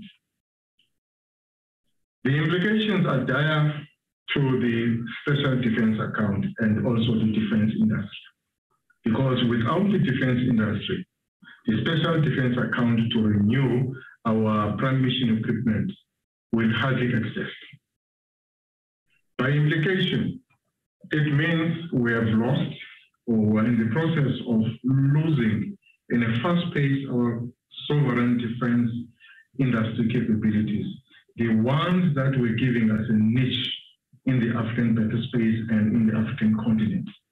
There is no other defense industry that was as organized and as advanced as the South African defense industry. And we interface that with the South African defense industry through the defense strategic defense account or special defense account, where we then maintain sovereign capabilities through that. Now they are lost. We also lose the availability of the original equipment manufacturers' support to our existing defense combat systems, whether it's the army or landward forces, whether it's air defense capability, and whether it's maritime defense capabilities. But all these SNDF capabilities I've counted were supported by the original equipment manufacturers through AMSCO. In the absence of this budget, it means we are losing these original equipment manufacturers at a fast pace that it will take time to regain the lost ground. If we lose this, the original equipment manufacturers, what it means, when we have current and existing projects, we have got our IP, intellectual property. This IP might be kept in some cabinets, might be kept electronically, but as engineers and scientists leave, they leave because this is their own ideas. They leave with these ideas. They go to UAE, they go to other markets where they are much more needed and they could be paid. What it means, they can leave that in a cabinet, they can leave that in an electronic document that we have, but they can then give over what they know, which is a product of their thinking, to some other markets ashore. Now, if you lose your IP, then it means we also lose our sovereign defense industry capability. Then it means we lose our future and our operational edge that we now have over the African space and the continent. There is no investment by defense in terms of the new technology development and experimentation. This is what it means. We had projects that have since closed, projects that have since been deferred to the right, where research and development was underway to develop certain capabilities. Those projects have been closed. Then what it means is that we are now unable to develop that technology and at some point in time produce that technology into a hardcore defense platform or a weapon system that we then had conceived through that technology development. We have lost the critical mass in the defense industry. What it means, we have lost the skill set that we had in the defense industry because we are not interfacing with the financial muscle that we used to have with our defense industry. So we are losing even our niche industries, the one that made us seen as a regional leader in the continent, in the SADC region and the continent. Now, with the implosion of Dinero, which is very much unlikely to survive, what it means is that we've got reduced original equipment manufacturers, repair and maintenance organization, as well as export business. We're losing this. And that is going to affect the envisaged plan to resuscitate ourselves and turn the corner. Very soon, the Chief of the National Defense Force will be going to a Chief of the SNDF strategic work session where we're going to define ourselves into the future, at least for the next coming 5 years. This is going to be a factor, the reduced repair and maintenance organization within our defense industry. That is to maintain the current prime mission equipment and ensure the efficiency of our current combat systems and even support systems for that matter. Further, in terms of special defense accounts, because of the trend that we are seeing, Honorable Chairperson and Secretary, we have a situation where we have already procured certain components to repair and maintain our equipment. Those components could be maritime components, it could be landward components for our tanks, for our main equipment in the landward space, as well as spares for our air defense capability. Now, those spares we have already procured. We will not be able to make use of these spares. They will be sitting in our depots and in our stores. And that will be deemed as a fruitless and wasteful expenditure. At that point in time, it will be very difficult to explain this, or at least to audit entities for them to accept that the National Defense Force is in this dire situation, not out of its own making, but because of the budget cuts.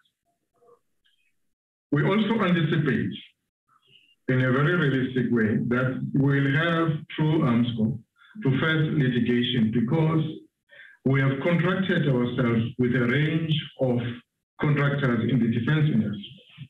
In the absence of the budget, as you can see in the current LTAP period, then we'll have to renege or breach those contracts. And there will be a penalty to breach the contract. We'll face that litigation. I am not sure that we'll win the litigation, but it will be costly even to challenge the litigation. And when we lose it, it makes part of our contingent liability in our annual financial statements. This is not a good image that our decision makers would like to see, and I'm happy National Treasury, even if on the background is available here. We will have, or we may have, most probably have, to pay outstanding contract amounts upon being challenged by our original equipment manufacturers. We may, through the courts of the land, deemed liable for outstanding revenue, which these entities were supposed to derive as a result of being contracted with the Department of Defense and the South African National Defense Force in particular. During the process to develop the current planning instruments, your annual performance plan, when deliberations were held to say, what is it that we can do to maintain our current systems? Then the case in point is our naval systems. For our naval systems to be maintained and repaired, we need a naval dockyard that is functional. And we have said we need 704 million. And that money could not be funded, not from the current MTF, medium-term expenditure framework. Now, we may be saying in weeks to come, we need to maintain our current combat systems or prime mission equipment. But in the maritime space or in the maritime capability, if the naval dockyard is not functional, then it means we still must go out to SA shipyards at exorbitant prices or at huge prices. And the budget to absorb that particular maintenance and repair costs is just not available. It may create a situation in which our maritime platforms may be sight. In terms of the advancement technological, there is no military that does not advance technologically. If you Google on the internet, you will see that we are rated number 3 after Egypt and another country, I think it's Algeria. If you go 10 years, 15 years back, you will see that we were number 2 from Egypt. At some point in time, depending on the search engine or the research entity that you are consulting, we were number 1. But now we are number 3. In terms of number 4, we are number 5. Our edge has been the development of the technology. No other country, including Egypt, that could develop the technology to the extent that we were.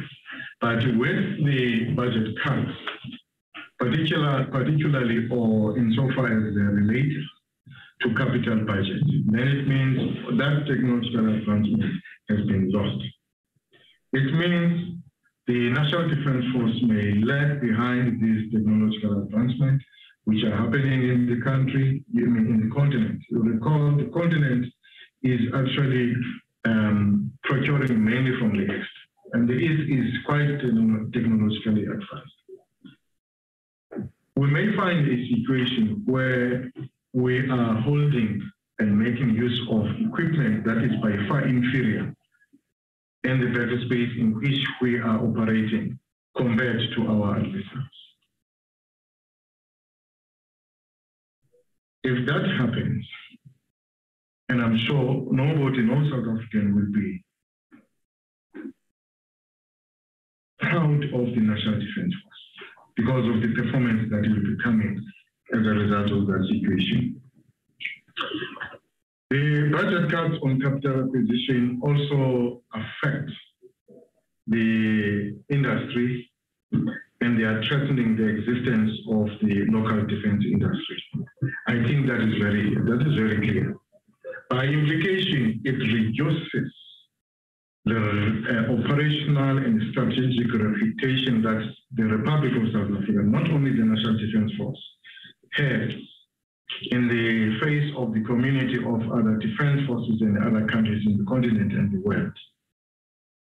Because we are now losing our industry, we are now exposing our sovereign capabilities to some industrial espionage and even political blackmail. One must mention, at some point in time when the National Defense Force was procuring ammunition in framing time, when the Germans had majority shareholding, we could not get the ammunition at the time that we wanted to get the ammunition because the Germans made use of their shareholding to have an upper hand and put us in the queue, back in the queue. Members of the portfolio committee will note that, for instance, the RATELs, the Land of Combat Systems, which is our RATELs, the RATELs are equipment systems that comes from the 1960s. That is what we have. That is what we have. And we have got to maintain. And the older the capital equipment, the more expensive it is to maintain it. Now we will have to reprioritize and reprioritize the scam.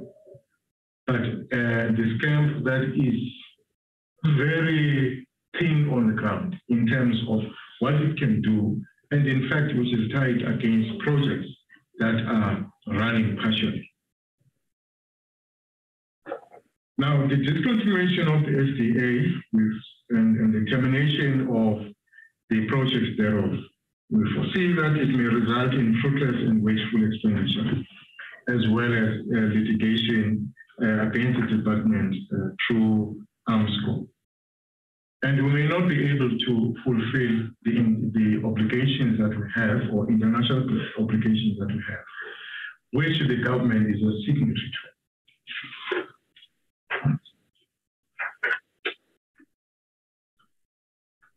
Chairperson of the Portfolio Committee, the 2022 MTF period remains financially constrained with an adverse impact on the ability of the DoD to execute its constitutional mandate, as well as implement any of the milestones as contemplated in the Defense Review 2015, which is the South Africa's consensus on national defense.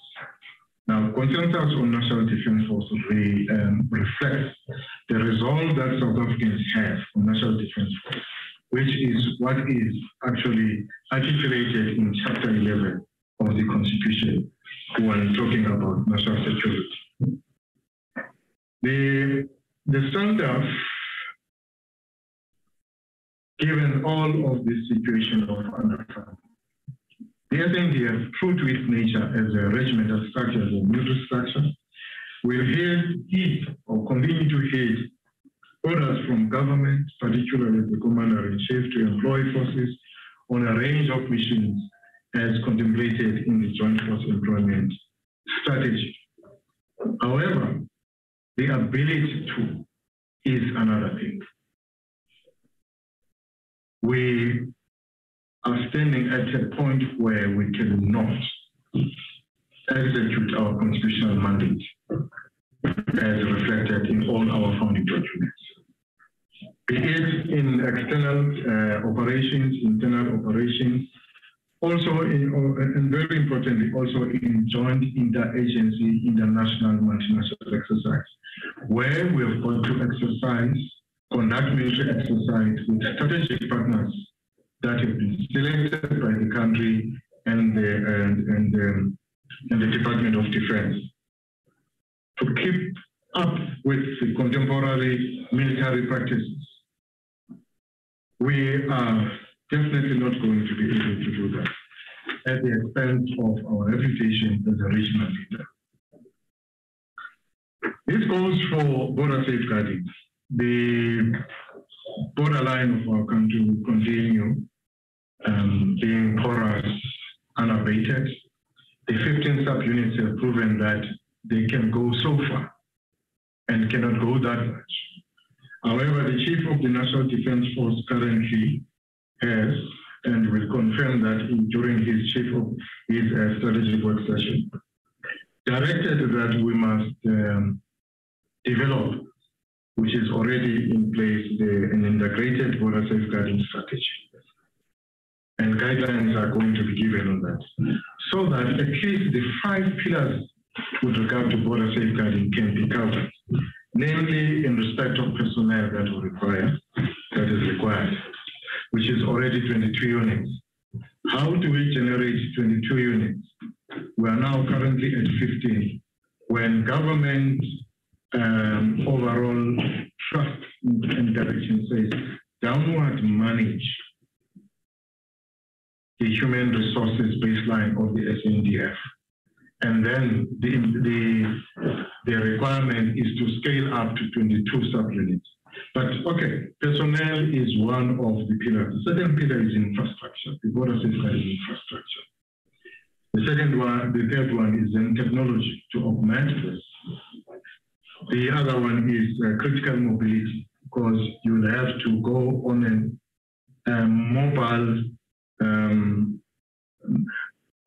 approach towards our border safeguarding, so that if you realize that there is such a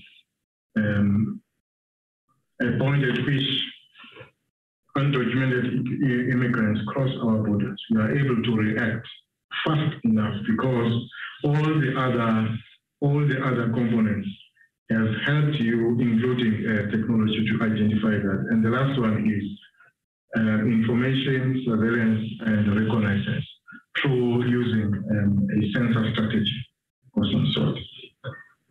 We also will not be able to provide our pledges to the SADC. Now, SADC largely relies on the pledges of the South. 80% of the pledges that were practically available came from the Republic of South Africa and from the South African National Defense Force. Now, by implication, it means the SADC pledges, should they be required, should they be activated, South Africa may be part of those countries that may not be able to respond as fast and as quick as it is anticipated and expected by all in the continent.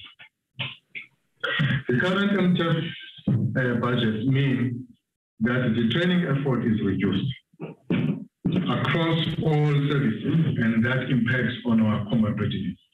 Because our training is largely subdivided into formal training as well as force training. Formal training is courses.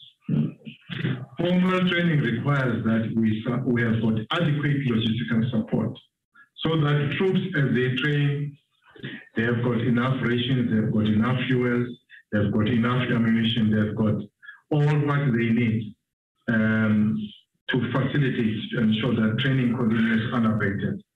Should those be reduced, should those be unavailable or least available, then it means the number of courses and the number of learners by implication must reduce.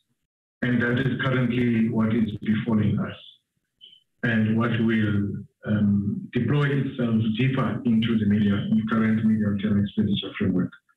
By implication, it will also reduce or affect adversely combat readiness of our defense capabilities across all domains of warfare. The South African National Defense Force has got a force preparation strategy with a slogan that says, "We train as we fight." The sweat that is spared during training will improve, we argue, our performance in the African battle space. But if the threat is reduced because of the absence of logistical support and the required resources to conduct formal training as well as force training is reduced, then it means combat readiness is also reduced. If this continues unabated, Honorable Chairperson, we cannot rule out that we will have to reduce the 15 subunits that are deployed along the borders. We may have to withdraw our external operations. We may have to reduce or not conduct the required 4 coastal patrols by our maritime defense capability, which is the South African Navy. We may be unable to respond to search and rescue operations or disaster aid and disaster relief in support of the SAPS, and even in support of the region, like we used to do in Mozambique, whenever we're called upon. The airport then projects the forces, and then we go there and make the necessary difference. These things may be luxury of the past that we are unable to do anymore because of the budget cuts over the medium-term expenditure framework existing. Sustainment talks to the logistical support that I've already articulated, Honorable Chair. But what is important, one of the principles of sustainment is correct logistical support at the right place, at the right time, and with the right quantities. What it means, whether we are in training, we need logistical support, which is not there. Whether we are in operations, we'll develop the assurance system. Behind every fighting force, we have got what we call the fighting echelon, the F echelon. That is a grouping of logistical support, starting from ammunition, from spares, from fuel, to support the combat forces in the theater. In the absence of that, then it means whatever we have in the fighting echelon will not be able to replenish. We replenish the fighting echelon through what is called A echelon, which is spares that are based somewhere within the operational area so that we will reinforce the fighting echelon. We do not have all of this through this budget, and therefore we may not be able to sustain our force. The implications is that we will not have the strategic reserves, which we are supposed to stack in our depots, in our support bases, and in our echelon systems as the development of the deployment of the National Defense Force unfolds in a battle theater. Battle theater, peace support operations, you must also consider it as a battle theater, because those forces must be sustained. They must be sustained from somewhere. And the layers of reserves, all of them from strategic reserves, must be pushed forward to the fighting forces in theater. We will not have this. There will also be declining levels of maintenance and repairs due to the poor performance of our industry, which compromises our defense capacity and our ability to build a capable force for the future. While stock levels continues to decline, sustaining force training, which I've already spoken about, formal training and force employment will require a balanced reduction, both in training and operation, something that may not be popular looking at the international prominence that the Republic of South Africa and the National Defense Force has currently. So when stock levels reduce, the level of training in terms of members must reduce to the level that can be supported. By implication, the SNDF loses its prominence in the region. Honorable Chair and Deputy Minister Secretary, The facilities of the National Defense Force, I think this has been communicated over and over again, are dilapidated beyond measure, to a point where they pose for occupational health and safety risk to the members and to our equipment to them. If that is the case, they may expose us to litigation which we will not win, and to the detriment of the already constrained budget that we have over the medium-term expenditure framework. We foresee, because we have a public that is looking at the performance of the National Defense Force, we have got foreign learners in all our training institutions or centers of excellence. This is tarnishing our image, to say the least. And it also reduces the geopolitical reputation that South Africa has and the National Defense Force has. It also means that the operational gravitas that all in the country and in the continent think that we have is lost. And the sight of the learners that are coming from all over the globe. Now, the highest cost also in terms of our facilities, they devour our budget. We're paying a high cost of in our leases. Yes, I do know that the directive is out that we must reduce. But to reduce means we must acquire our own facilities. Now, acquiring our own facilities means we must have a fair amount of budget to buy our own facilities, maintain our own facilities. But the medium-term expenditure framework budget does not allow that. Next. The stock levels have already been spoken about. The stock levels are depleted.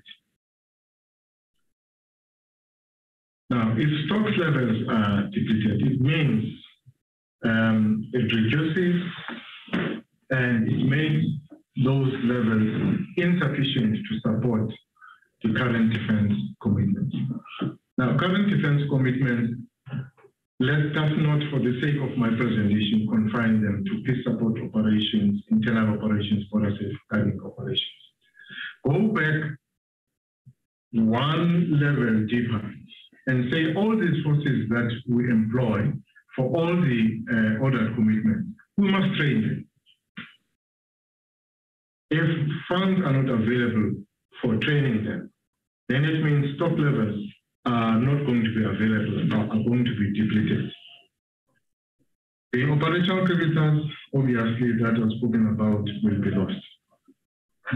This training or stock levels, we make use of them, and they involve other organizations other than the National Defense Force, like the term multinational, interagency, international, and multinational. It involves other agencies other than the DoD. It involves other countries who, in their original understanding of the Republic of South Africa and National Defense Force, valued us. They feared us. They thought that we can make a difference. The absence or limited presence of the stock level then means or requires a balanced reduction in our formal training, in our force training, and by extension, our force employment at the end of the DoD value chain of prepare, provide, and employ. Next. Honorable Chair, I'm drawing, this is second last slide. The maintenance backlog across all services is huge. Maintenance backlog in terms of our major equipment across all domains of warfare. Be it Land Forces Program 3, be it Air Defense Program 4, be it Maritime Defense Program 5, be it Military Health Services. The maintenance backlog is huge at a time when the defense industry is unable to help us. This is a dire situation.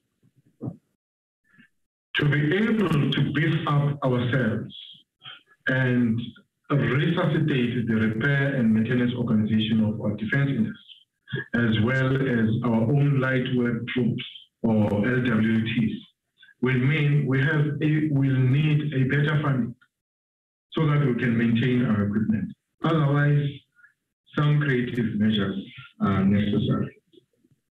The budget implications or budget cuts over the MTF period also mean some of the capabilities may have to be mothballed. In other words, put to preservation, or preservation may be unavoidable. Now, preservation is also a cost driver. To preserve a tank system, it means you must put it in a hangar or in a facility that is temperature controlled. Now, that temperature controlled implies that money will have to be spent to keep it there. It implies at some point in time we'll have to take that equipment, start it again, put new oil and so on, put it back into preservation. So preservation itself implies expenditure over a budget that we do not have over the MTF period. We also foresee that the maintenance backlog that we have may result to a situation where we are challenged and limited in terms of our support to United Nations peace missions. OPCOPA is a case in point, as well as OPCORAN that may be affected because of the maintenance backlog. Because in all these operations that I'm talking about, you employ not only human resources, you take your personnel and marry them with the equipment. The equipment whose maintenance backlog is very high at a time when we do not have the required budget to maintain the equipment. The technology that we have now put on hold because of the projects may run obsolescent, but also our current equipment obsolescent in the community of other defense forces and military practitioners in the battlespace. We must remember, although the anti-air gun systems of the USA Army have been renewed, but you must remember a tragedy that happened years in the late 1990s of the anti-air guns that misfired, the Olicon guns that misfired and created casualties in Luwaja at the combat training center. We would like that to reoccur again. Otherwise, onlookers will ask us, South Africa, are you not learning from your own situation, from your own incidents that have already happened? Unfortunately, we may learn those lessons, but doing something about them is something else that the budget does not allow us to do over the MTF period. The last slide, Honorable Chair. The current MTF budget means, or budget cut means, we are unable to implement the Defense Review 2015. We are unable to implement the implication or obligation that we have as a result of the national security strategy, particularly on border safeguarding effort. It was the national security strategy that said, National Defense Force, Department of Defense, we need 22 subunits to seal the borderline. We need you to 2 minutes to wind up, General. Cyber warfare capability. We are unable to modernize our prime mission equipment. We are out of way in terms of our DoD ICT legacy systems. Our facilities are deteriorating at a fast pace. The organizational structures and human resources staffing obviously is taking a strain. We have had to reduce our formal courses as well as force training, as well as the stock levels that require, including our pharmaceuticals, all the general commodities, all logistical support that is required. Thank you very much, Honorable Chair and the Minister. Okay. Thank you very much for the presentation, General. And reinforces the presentation that we've just received and the other presentations that we have received before, pointing to the bleak situation in the defense environment as a result of the years of successive years of budget cuts. But the point to the takeaway is that all of this essentially weaken the capability of the state to protect itself. And it also impacts on the defense industry as a whole. So that's the point. And so, colleagues, these are the notes. So this is the presentation, made so far. And I'm, again, unable to see the hands. If you could just indicate, colleagues, Mr. Mare, maybe let me check if there's any other member beside you, Mr. Mare, and who else, colleagues? So that I know too. I raised my hand, Chair. Yes, I have a serious problem on this side. I can't see the hands. I don't know what's wrong with the system. I don't even want to tamper with it for fear that it might compound the problem. So I have Mare, yourself, and who else? Mutle. Yes, I'm saying Mare and Mutle, yes. All right. Okay, so I will take those two, and I will also have my own comments to make. Mr. Mare? Thank you very much, Chair. Thank you very much for the presentation. It's indeed a bleak picture and a very disheartening picture, if I can use that phrase. If one reads this together with the previous presentation and also the presentation that we've had a couple of weeks ago from Arms Corps, when Arms Corps and Tanel was with us, then these speak to each other, and they are showing the same correlation of downward spiraling of capabilities. I want to start off by saying that that kind of a first one where it was referred to the national revised MTF allocations. The practical implications, Chair, of your question on the previous presentation is that according to that indication in that presentation, in the year coming, cost of employees will be 68.64% of total budget. The year after that, 68.39%. And the 24-25 year, 69.8%. So 70% of the total allocated budget will go to cost of employees in terms of actual cost as presented by the department. So that shows you what is left for whatever must be done by the Defence Force. And that is a total unsustainable situation. I'm going to ask the question again, and does the National Treasury and the Commander-in-Chief have got this picture? Do they know the predicament that we are in, and the fact that although the Defence Force is always saying whatever we are instructed and commanded to do, we will do, irrespective of our budget situation. But this is basically tying their hands behind their back. This is going to cause that soldiers will be killed and will die, like we've already had in Mozambique. and in the DRC.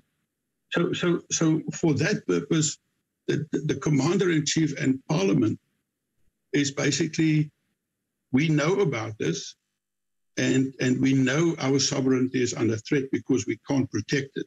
So we have to be blunt and say that, you know, are we complicit in the situation that our country and our defense force is being put in? And unfortunately we are, all of us.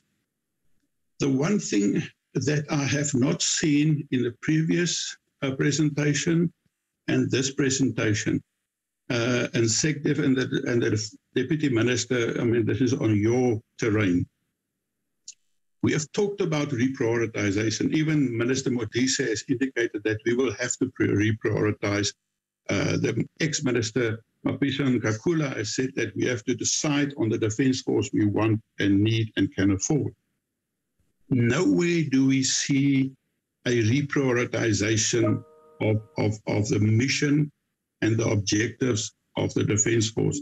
And somehow, based on what we have seen up till today, we have to say, let's break it down and see what do we actually need as essential components and capabilities of the defense force, and of which can we, you know, basically move on to other state departments or get rid of that or shelve that. So we have to do that, because otherwise we are in major problems. On the special defense account, I know we all share this frustration. Although, you know, budgets can still be allocated for capital equipment, although it's not being under the special defense account. It can be done in another way. However, we don't see that in the budget. And somehow from the Auditor General and National Treasury, we have to get an indication what are the replacement or replacements for the special defense account. Because we have to provide, and they do provide for capital, although it is a minute, it's not nearly enough. What will replace the special defense account? That is critical for going forward, because the special defense account, you'll recall, is one of the few accounts that you can actually accumulate funds and you don't lose it to the Central Revenue Fund at the end of the financial year.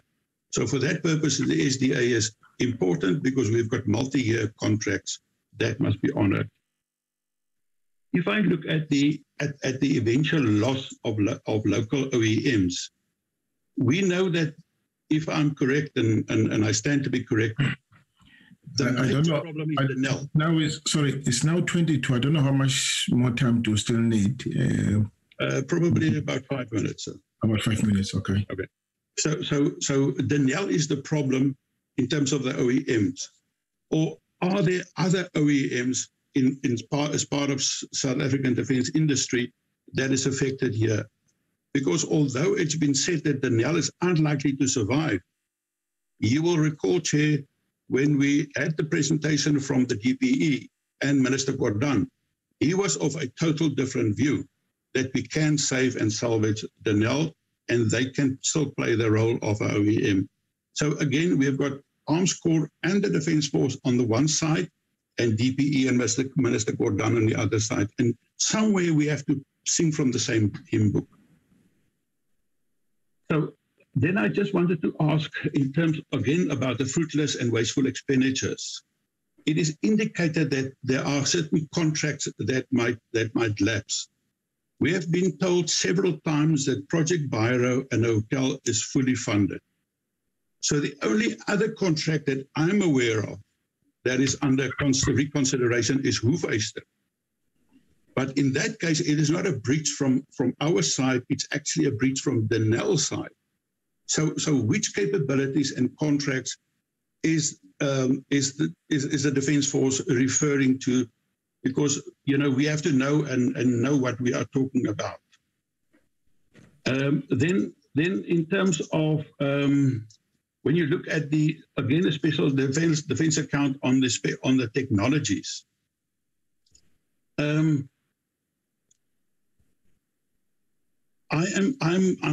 concerned. I don't expect an answer to this, because it's about the use of scamp money that we are paying over R1 billion already to SANO. is that not something that can be done from internal and cost savings can be generated? Let me just remind you, colleagues, we are not discussing the budget. The budget is next week. We're discussing the implications of the budget cuts. Can we just confine ourselves to that so that we can save a bit? Sure. Okay, then in terms of, the next page where they are talking about underfunding of defense, I'm not going to put them on the spot to answer why is government and National Treasury not favoring defense, but maybe, somehow either the minister, deputy minister, or the SecDef can give us an indication if there's been interactions with National Treasury and the executive. Why would government and National Treasury not favor the DoD and defense requirement?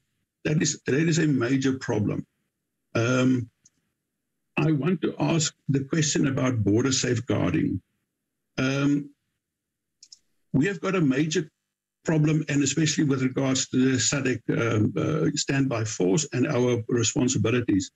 What will be the implications on MONUSCO, our involvement with MONUSCO, and SAMAM deployment? Because every year, although we have seen MONUSCO being reduced, there's still a huge difference between our cost and what we get refunded from the UN. And in terms of SAMAM or Project Vikela, there's no revenue coming in, and it's just a major cost. And we know about the problems in terms of support that we have got there. Then I want to ask about about spares and those kind of things that was given to us.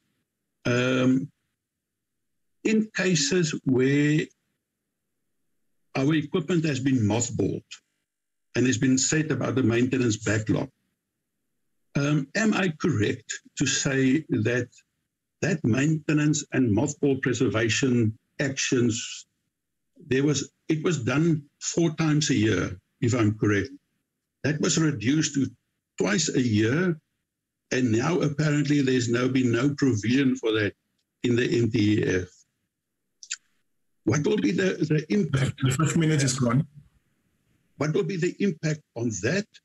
And then also in terms of maintenance backlog, how will that impact on our UN missions, Copper, Corona, and also Vikela?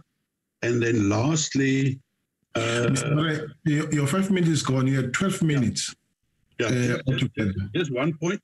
And that no, Mr. Murray, you are really unfair. You asked for 5 minutes more. You had 12 minutes altogether.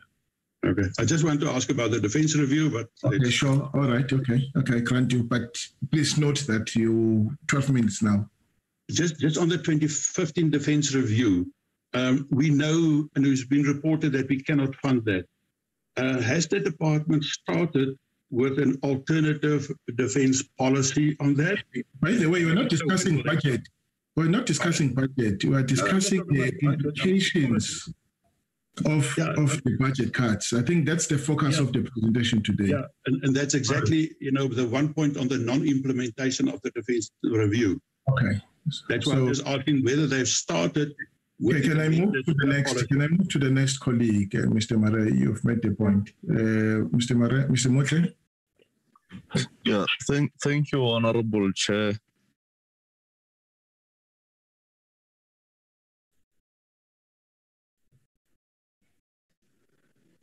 And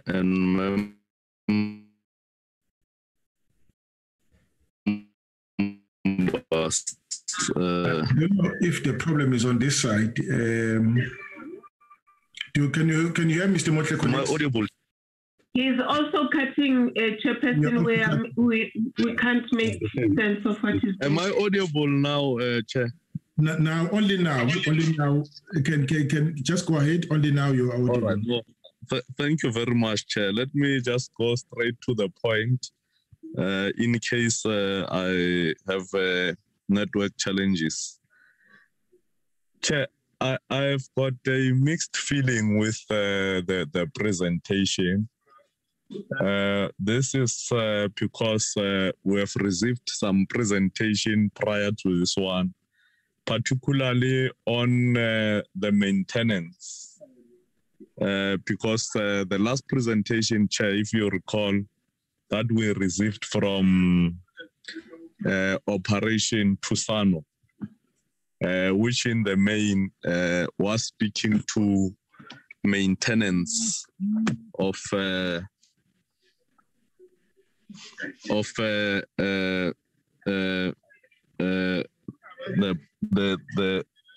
equipments that the military is using.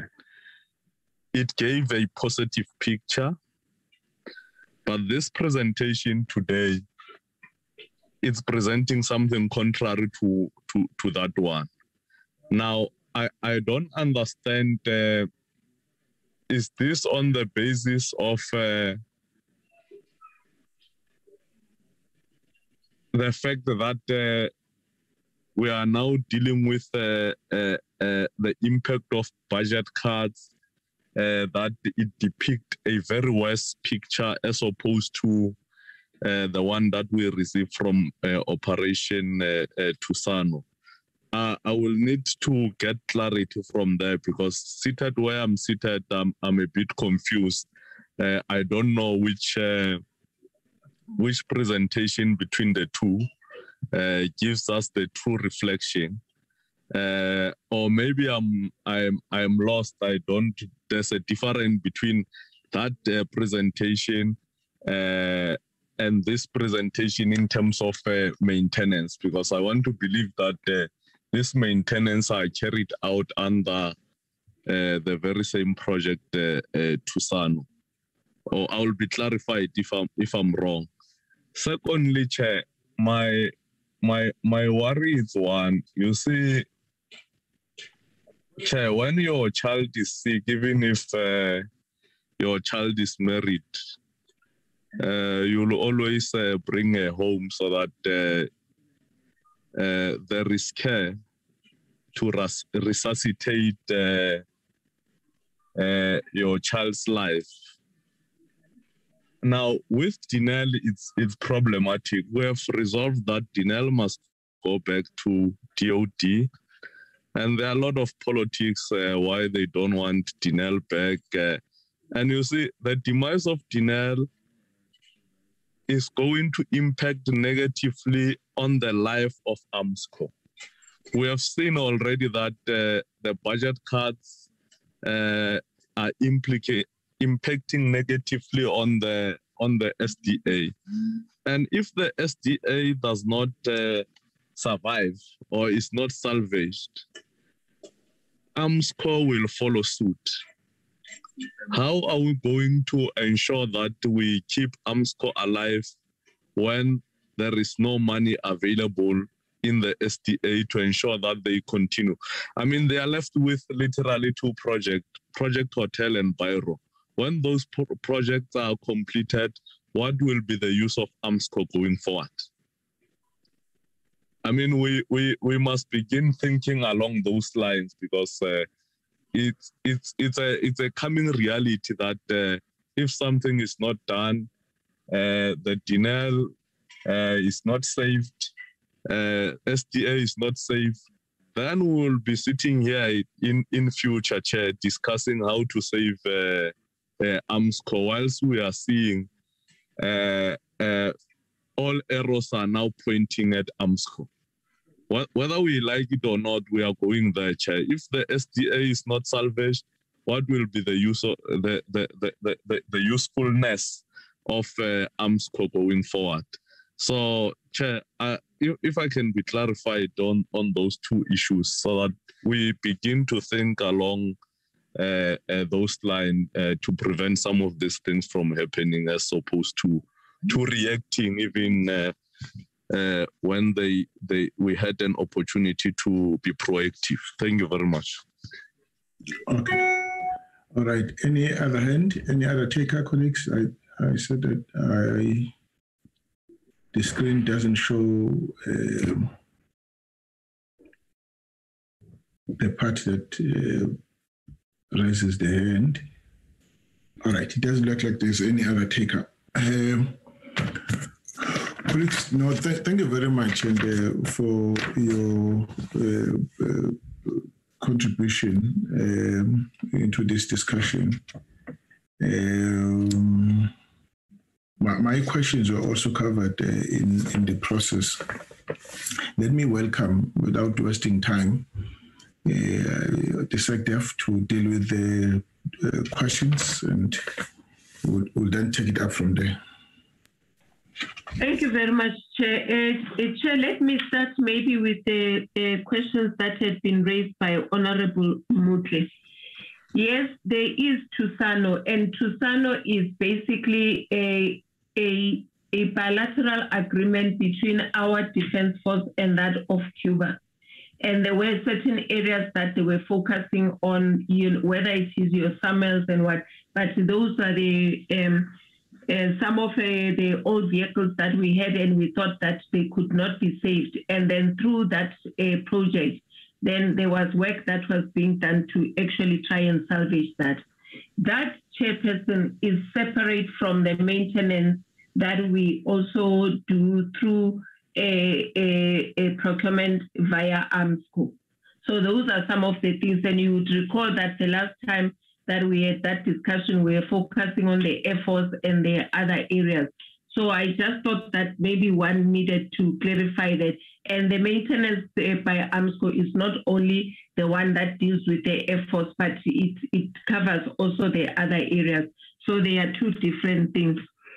Chairperson, I think that we have been before the Portfolio Committee, where we have tried to actually paint the situation in relation to DINEL. And also, not only were we doing that, we were also then saying that in the event we are not going to be able to salvage, what is possible to emanate from that situation? And now here we are responding in the sense that we're looking at the issues of saying that with the ongoing budget cuts, where do we find ourselves? How is that going to impact on how on the operations of the department? And this is what the presentation was seeking to present. But also, Chairperson, I think from an accounting point of view, even at some stage, there was a decision that we are not going to be able to put money into the WOOF Easter. So that is something that we acknowledge. But we have also come to this Portfolio Committee where we also stated that when you look at the Kamaz project that is being conducted or that was being dealt with under the dynamics of DINEL, we know what is the state of the dynamics in DINEL. As of the last presentation that we received, we were 54 months behind, and it didn't look like, even from a DINEL perspective, they didn't have the warm bodies to continue with the project. So it is a question of saying, are you going to put the money there? In as much as DINEL received a bit of respite, it wasn't sufficient for them to start with the reproduction. So that is the situation in which we find ourselves. We have, Chair, as we mentioned, it is an ongoing process that we are engaged in with our colleagues in Treasury, but also I think the situation is not good, not only for us, but also if you look at the security cluster as a whole, we have been dealing with that. We have dealt with these issues in the National Security Council, which is the highest body that then looks at the matters of security, how they impact the country. We have, Chair, if I may say that we do in the department do reprioritization, but we look at from one, what do we do, taking internally to say where have we spent less and then where is the money needed, where we can put that money. So that is what we have been doing. And as it was also eloquently put, sometimes we even take from the scamp, and that's what our environment is constituted of. The fact of the matter, Chair, is that we can steal from Peter to pay Paul. We can only do that for this much. We are not going to be able to continue doing that for the foreseeable future.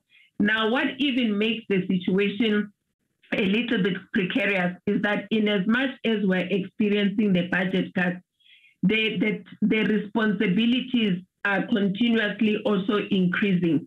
The taskings that are given to the department are continuously increasing.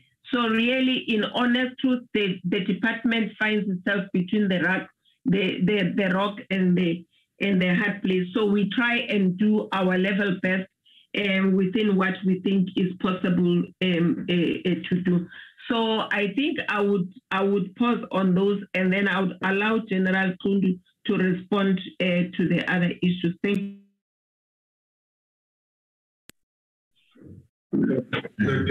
I'm David Attrition.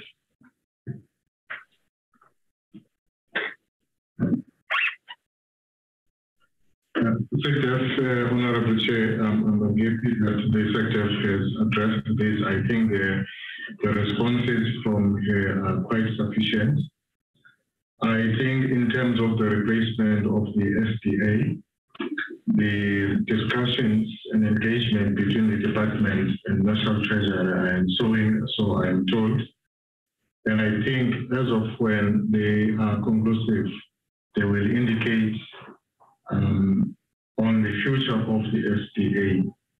We'll take that model as when the two entities have decided, and we see how to implement it.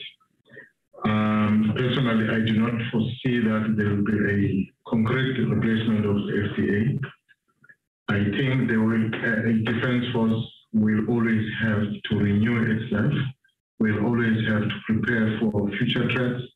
It will always have to make sure that it is ready for the next type of war.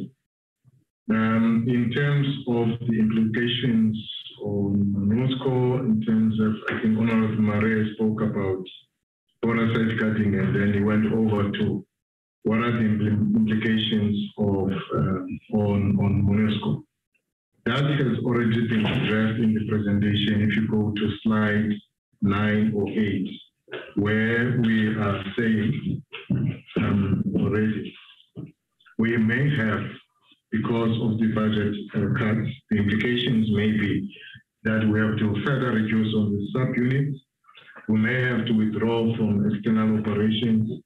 We may have to reduce the 4 coastal operations that are now standard. That is in slide 9 or slide 8. And lastly, the issue of reprioritization. The reprioritization I'm taking from the previous presentation that was given to the Portfolio Committee on Defense. And there was a process to develop the first design of the military strategy. Now, it comprised of 6 stages. Stage 4 was the development of the first design.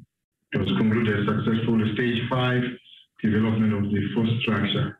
But stage 6 is the first development plan. The first development plan will take the National Defense Force from the current as-is situation for immediate to the short term, to the medium term, long term, and extended long term, and see how do we project ourselves, how do we define our future from what. That is where prioritization is going to be done.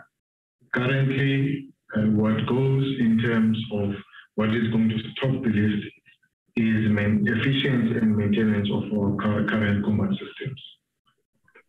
Thank you, Chairperson. Thank you so much, colleagues. I think we 1 minute past or 2 minutes over the time allocated, and but we can take another 5 minutes. DM, you have listened to the discussions on the 2 presentations. Let me invite you to make your own comments the good thing is that their budget is in the next term in April, early April, and they will revisit some of these issues now in greater detail, as it were. But the issue of budget cuts, it's an overriding factor because we'll be considering the budget within that framework of budget cuts, and it has to be addressed at some point because it destroys the capability, and the presentation says some of it will take time to rebuild, as it were. So we don't want to get to that point. Over to you, dear.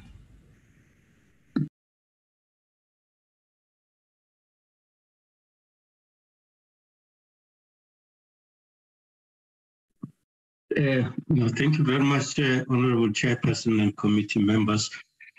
Well, from my side to the committee, the issues flagged by the department in today's meeting paints, of course, the same challenges that we have been seized with for some time now. Yes, let me just start first with the challenges around the population of our military establishment, that there is a development that is positive in the sense that the compensation of employee ceiling was increased by Treasury with about 1.6 billion rands. And of course, there's also been some monies advanced to the department to expedite the deployments of troops for Ops, Prosper, and Vikela.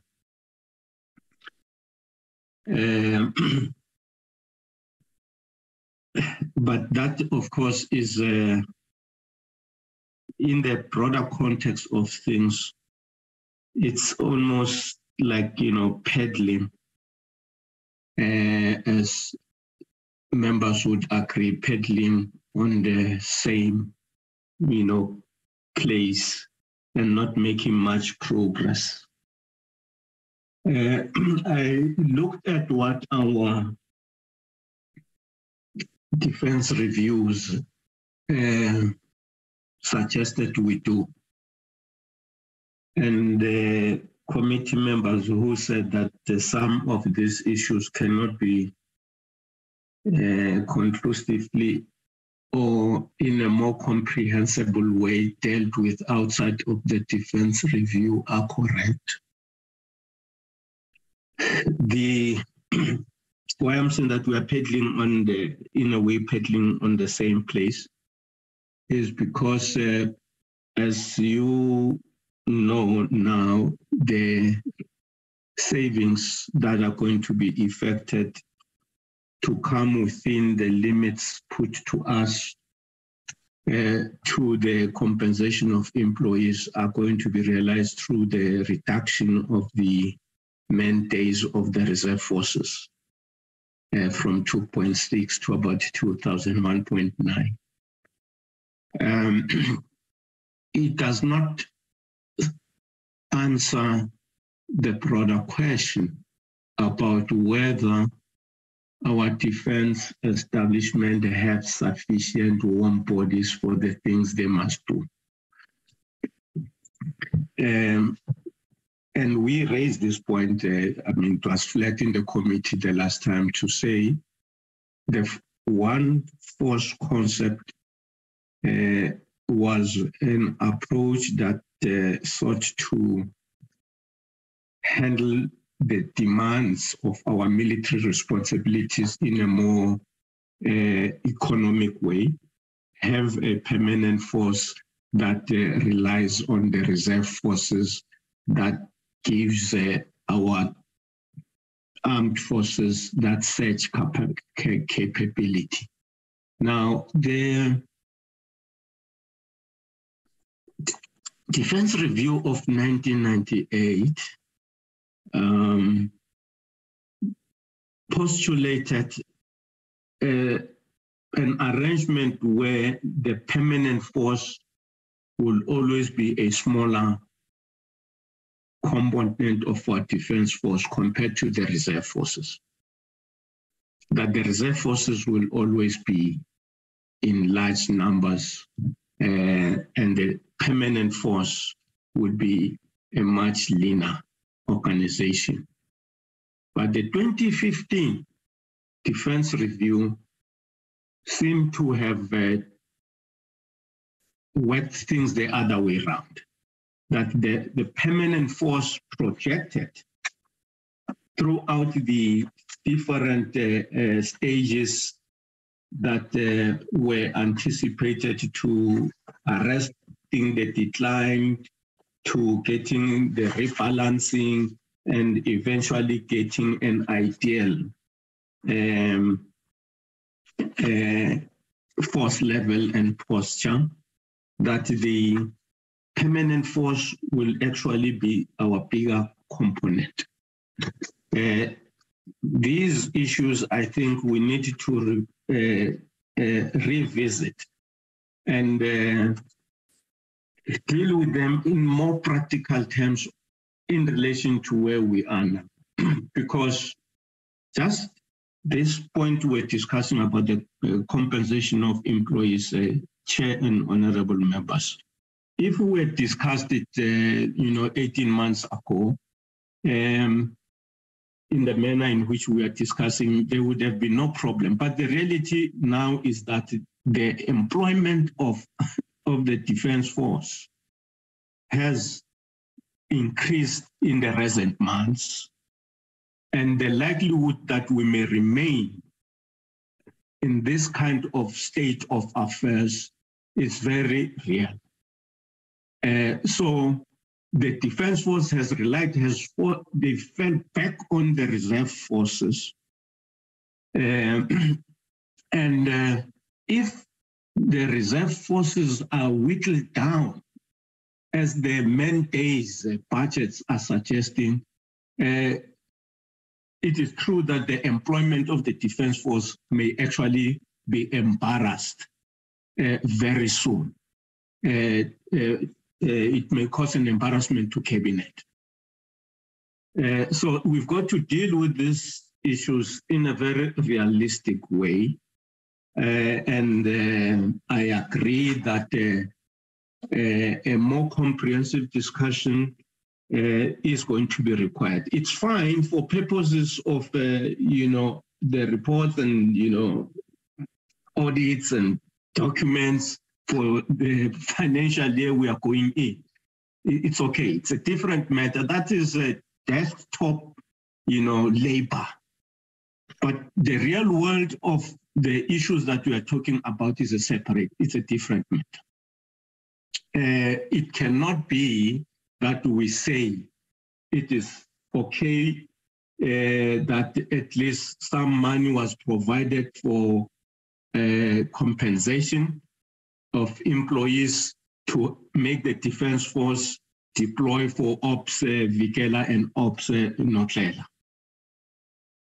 As if those soldiers, when they were called up and you had money now to pay them allowances, you were talking about troops that were well prepared and trained for the job, because there were no man hours to prepare them. You bring in money when you want to utilize them. But in the real world, things don't work that way. So we've got to look at these issues not from what we have on our desk, paperwork, and what must make sense. We must look at what makes sense in the real world out there. The other point, of course, that in relation to the general cuts, the impacts of the general cuts that Chair. In my view is that we've got to move our discussion to another space. It is not helpful for us to continue using the language that the department has largely used in the presentation today to the portfolio committee to make the portfolio committee appreciate the impact of the cut, which amounts to almost lamenting.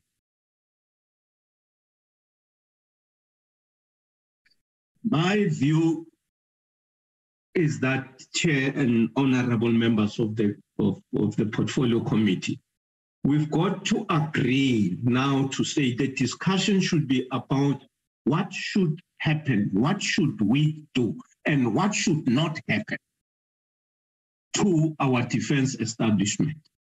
We must draw the bottom line to all those who are in leadership responsibilities and are oversighting this area of work to say, this is not going to happen, this is not going to happen, this is not going, instead of saying, this is happening and be aware that tomorrow we're going to be out, in the streets. Be aware that this is going, it's going. We should change our conversation. Our conversation is what should not happen. And that goes for, the defense industry capabilities. It goes to the support of our combat system by the original equipment manufacturers within the country. It talks to the challenges of the IP that we are losing as a result of engineers and scientists that are migrating. And that to me, actually, let me just say, is not a problem. Because for as soon as we can get these enterprises that we're employing them back on track and functioning and viable, here it's home for them. They will come back. And to put a bleak picture like, things where they've been totally lost and we are at a point of no return, I don't think that's the route that we should, or rather that's the conversation that we should have. The question is, what must we do and what is it that we should not allow to happen, to claw back in order for us to claw back? Issues about, investment in defense technology, yes, it is true that with the budget cuts, there's been no budget really for technology development to talk about. And what it means is that soon our products on the international market are going to lose the competitive advantage that they had, because investment into technology development has almost dwindled, has almost disappeared. But that is also a challenge to say that the IP that we have, the technologies that we have here, they must be industrialized, because soon they are going to be obsolescent sitting there in the shelves if we don't industrialize them, because the world is moving. Far more advanced technologies will soon be out in the field of play, and the value of the IP will have been lost.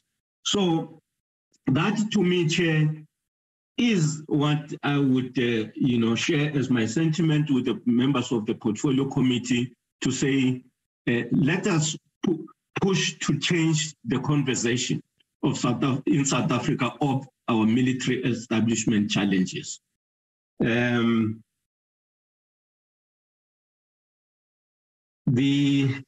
is a last remark point which I wanted to raise. It has just slipped my mind. But Chair, that basically is what I would say. It is not like gloom and doom of everything it's lost. No, we can turn things around, and that is what we must challenge ourselves to do. Thank you very much. Thank you very much, DM. Well said. I think the... Chair, I'm sorry, Chair, to the point, if you may allow me my sincere apology. The point I wanted to add add at the end is that, yes, the finances to the defense functions have drastically, unimaginably dropped, but there is a lot of money within the Defense Department that can be utilized and make sure that we get a bang for every rand that we have. There are too many leakages. And the stories members of the committee know about the leakages and wastages that have happened. We've got to close those leaks and make it a point that the little money that we get, especially that is directed at capital equipment acquisition, we handle and manage every resource we have with a lot of diligence. It is possible that the environment can change. Thank you very much. Thank you very much, DM. I think we are getting somewhere. We thought we should start with what is within the purview of the department. Number one, to really deal with the issues of HR, because the compensation of expenditure budget was becoming a serious threat to the other capabilities within the department. I think we now have a good handle on that front. I think they've mentioned the 4 areas that they actually are attending to address that specific problem, ranging from reducing the strength to 73,000 over the MTF, and reducing the reserve force man days to 1.9, and dealing with MSDS. There's a plan, recruiting not every year, but alternative year, and also addressing all the discretional allowances. But there's one point missing as part of the issues to deal with and try to bring the budget within control, is combating fraud and corruption in the department. And we are dealing with that with the department, but the measures imposed in that respect is not as effective as we would want to say. And to the strengthening of internal controls. Once we have that firmly in place, it increases our chances of fighting for more, because we have tried to contain expenditure where we could. We have tried to deal with wasteful fraud and corruption cases, and we've also strengthened the internal control environment within the department. So that will place us on a better footing when we deal with people who are controlling the purse of the state. But the point again, once we have all that, we must then take this to the right, authority, to take it right to the authority, to the powers that be, to say, this is what we have been able to do on our own, but please intervene. Not please intervene, but intervene, because we now have maintained that we have reached the bottom line. The bottom line that beyond it we can't go because we have nothing left to talk about. So I'm happy with this discussion. We'll move to that level indeed as soon as we are of the view that we are on a firmer ground in terms of arresting the issues that we are within the capability of the department to deal with. All right, but of course we'll be pushing. These issues can run parallel so that we don't have a situation where one stops when the other moves. They can run parallel, but we need this assurance that the purse in the department is under proper control, as it were. Colleagues, with that, we're moving towards the budget. Thank you very much, DM, for making a presentation. Colleagues, let's take until 8:30 for just to deal with the remaining parts of the program. Let me excuse the DM. Thank you very much, the SecDef and the team, and the colleague from the Treasury for the discussion we've just had. Thank you very much, Chairperson. Thank you so much, colleagues. Thank you, Chair. Thank you. All right. In the 8 minutes, Peter, there's an annual program. You think the time remaining will fit the presentation? Thank you, Chair. Good day, members and colleagues. Chair, if I may make a suggestion with regards to our second term program, there we will first discuss the second term program, and then there will be a briefing, I think, by the support team, and then there's also a briefing by the Minister on the drugs that have been imported from Cuba. May I suggest, Chair, that we do the review as well as the annual report of the committee in that specific meeting? And may I suggest, Chair, that we move the briefing of the Minister maybe to a next meeting, so that the first meeting in the next term is only an in-committee meeting, Chair. Thank you. All right, so you are suggesting that we defer the item now that you were going to present on to the first meeting in the new term. That is right, Chair, but preferably it should be an in-meeting of the committee itself, Chair.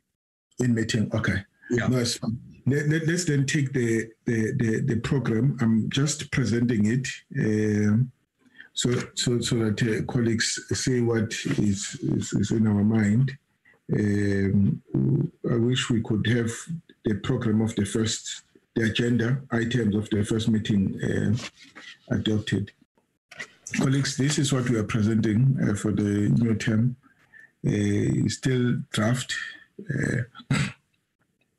It's the consideration of an adoption of the second program, briefing by the Minister on the responses to the findings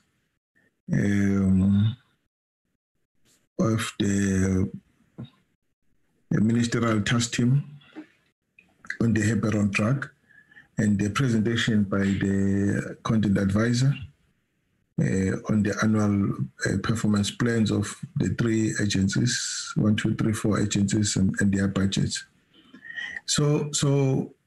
Then Brian is reminding me that we had the 27th proposed, but it's a holiday, so obviously we will not have this day. You see, now, Brian, if we take the suggestion by Peter that calls for an in-camera meeting, it will eat into this time, and maybe we should look for another day for that in-camera meeting. I don't know. I'm looking now because we would have to sacrifice that.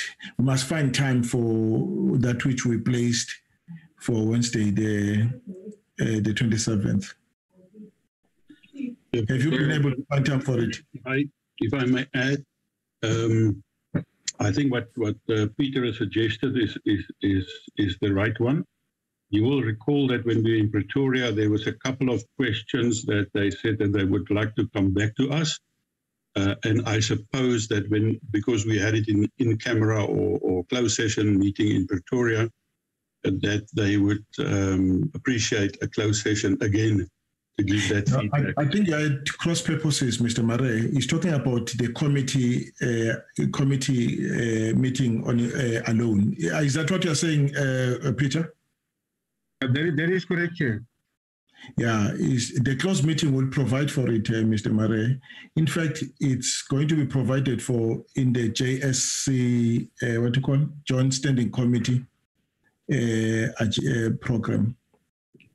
Okay. It will be around the 6th of the first I think around June, thereabout.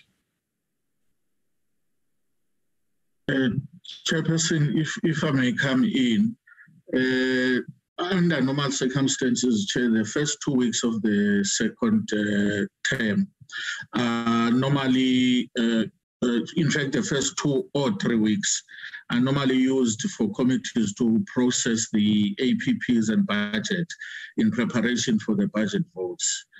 I think Chair will be guided by the guidelines that would come out from the House Chair as to the timelines, because if then we take the suggestion from Peter, that would mean that the first week would not necessarily, in fact, the first and the second week would not necessarily be able to commence with the briefings on the APP. Now, at the moment, we are disadvantaged because we don't know the timelines for the budget vote meetings. So I think the guidelines from the House Chair would be able to then at least sensitize us as to the timelines. So whether we accept or we don't accept the changes, Chair, I would suggest that we are guided by the guidelines by the House Chair. No, that's fine. That's fine. That I have no problem with that. But let's look at the issues without committing ourselves to specific dates. Let's say these are the agenda items for the new term. We'll then concretize the dates once we have received that framework. All right? Granted. Sure. Okay, colleagues, let's move. And then let's say first week, whatever it is, then the second week, now it's red because it's the 27th. The fourth week, this is what we proposed. And the fifth week, we are on the fifth week, we want to put the military police on the spotlight. And Brian, please just say, instead of briefing by the military police, it's briefing on the military police, not by, on the military police, a mandate, Okay? And then the same thing with the adjutant, briefing on the adjutant mandate, Okay? Below. So that it's the SecDef's responsibility, but dedicated to these components. Okay, and then the sixth week, just go down. Go down. The sixth week, okay, we bring back the issue of fraud and corruption and consequence management. We recall that we sent the department away because the presentation was late and we are calling them back. And then the next week, we focus on the DMV audit committee and the internal audit on challenges. Brian, they said on the DMV said they will come back to us on the internal audit committee. And I've not seen anything. We said within 2 weeks. Remember, there was we asked a question whether we still have a functional. In other words, we asked them to come back on the functionality of the audit committee. So please remind them that we have not received that. But we are calling those committees and to come and talk to us. And there is a provision for the presidential task team on military veterans to give us the progress report. And we also want to focus on the benefits regulations that week. And then on the first, we're bringing back Project Tusano. We send them back because they submitted their information late, and we're now calling them. We send them away. We're now calling them back. And then the next week, it's with internal audit committee and the internal Audit Division and their monitoring of the internal audit action plans of the department. And then that is it. And then the following week is a briefing by the Military Council, I think it's the last week, Military Advisory Council. We're in the hope that this council will be established by them. And then a Military Veterans Appeals Board on, it's a follow-up meeting, as it were. So, colleagues, these are the items we've packaged for the new term, but we can't concretely say that they will be transacted on these dates until we have received the issues. Colleagues, please just reflect on these issues.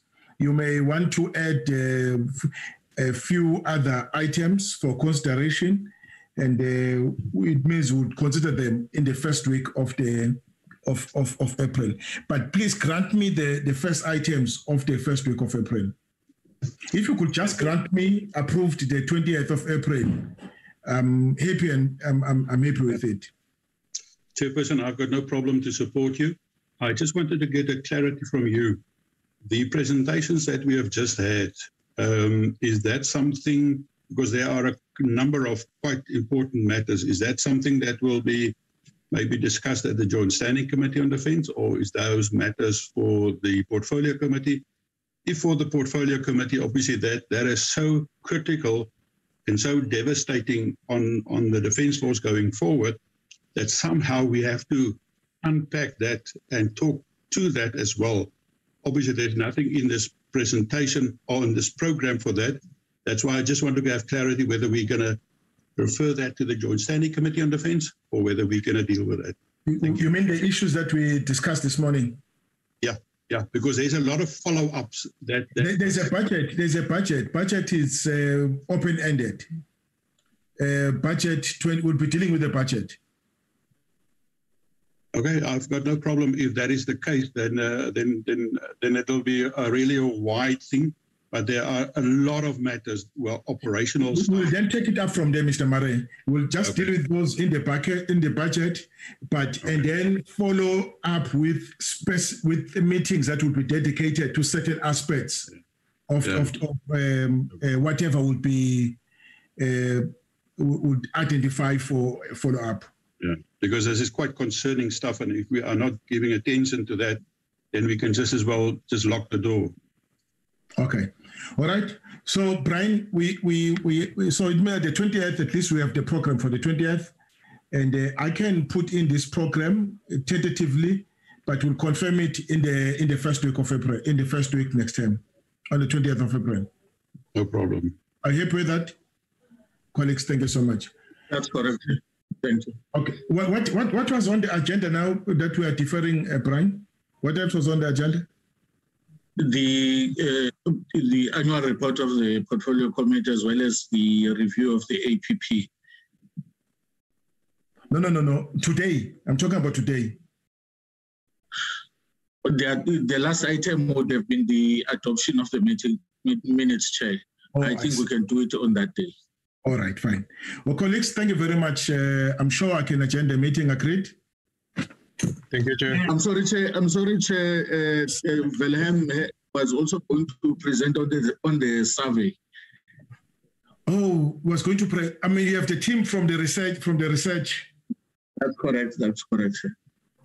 Chair, I'll just take 1 minute for that. Oh, 1 minute. Okay, colleague, can you grant him? Okay, no objection. Doctor? Thank you, Chair and members. I'll just speak to it 1 minute. I won't put up a presentation or something. Just to allude members to the fact that Parliament's Research Unit is running a small survey, and the aim that we want to achieve with this survey, it's just for members of Parliament. And the aim of the survey is to see what members of Parliament's perceptions are of the research products that we produce, and how members of Parliament engage with research in general, not just the research that we produce, but research of other institutions and outside research and research products in general. So it's a survey, it's an anonymous survey, and it is just for us to better understand how you engage with the research, and that will help us to improve the research offerings that we give to you as members of Parliament. What I'll do, Chair and members, I'll have Brian send out a bit more information about it and an email with the link to the survey. And I will also post the link to the survey in the committee's WhatsApp group. I think that's easiest. Members can just click on it. It works very easily on the telephone. And I would really like to urge members to complete the survey. It's only about 10 minutes. It will really, really help us going forward to get a better understanding of how we can evolve our research offerings to you as members. Thank you, Chair. I'll post more information on the group. If there's any questions, members are welcome to contact me.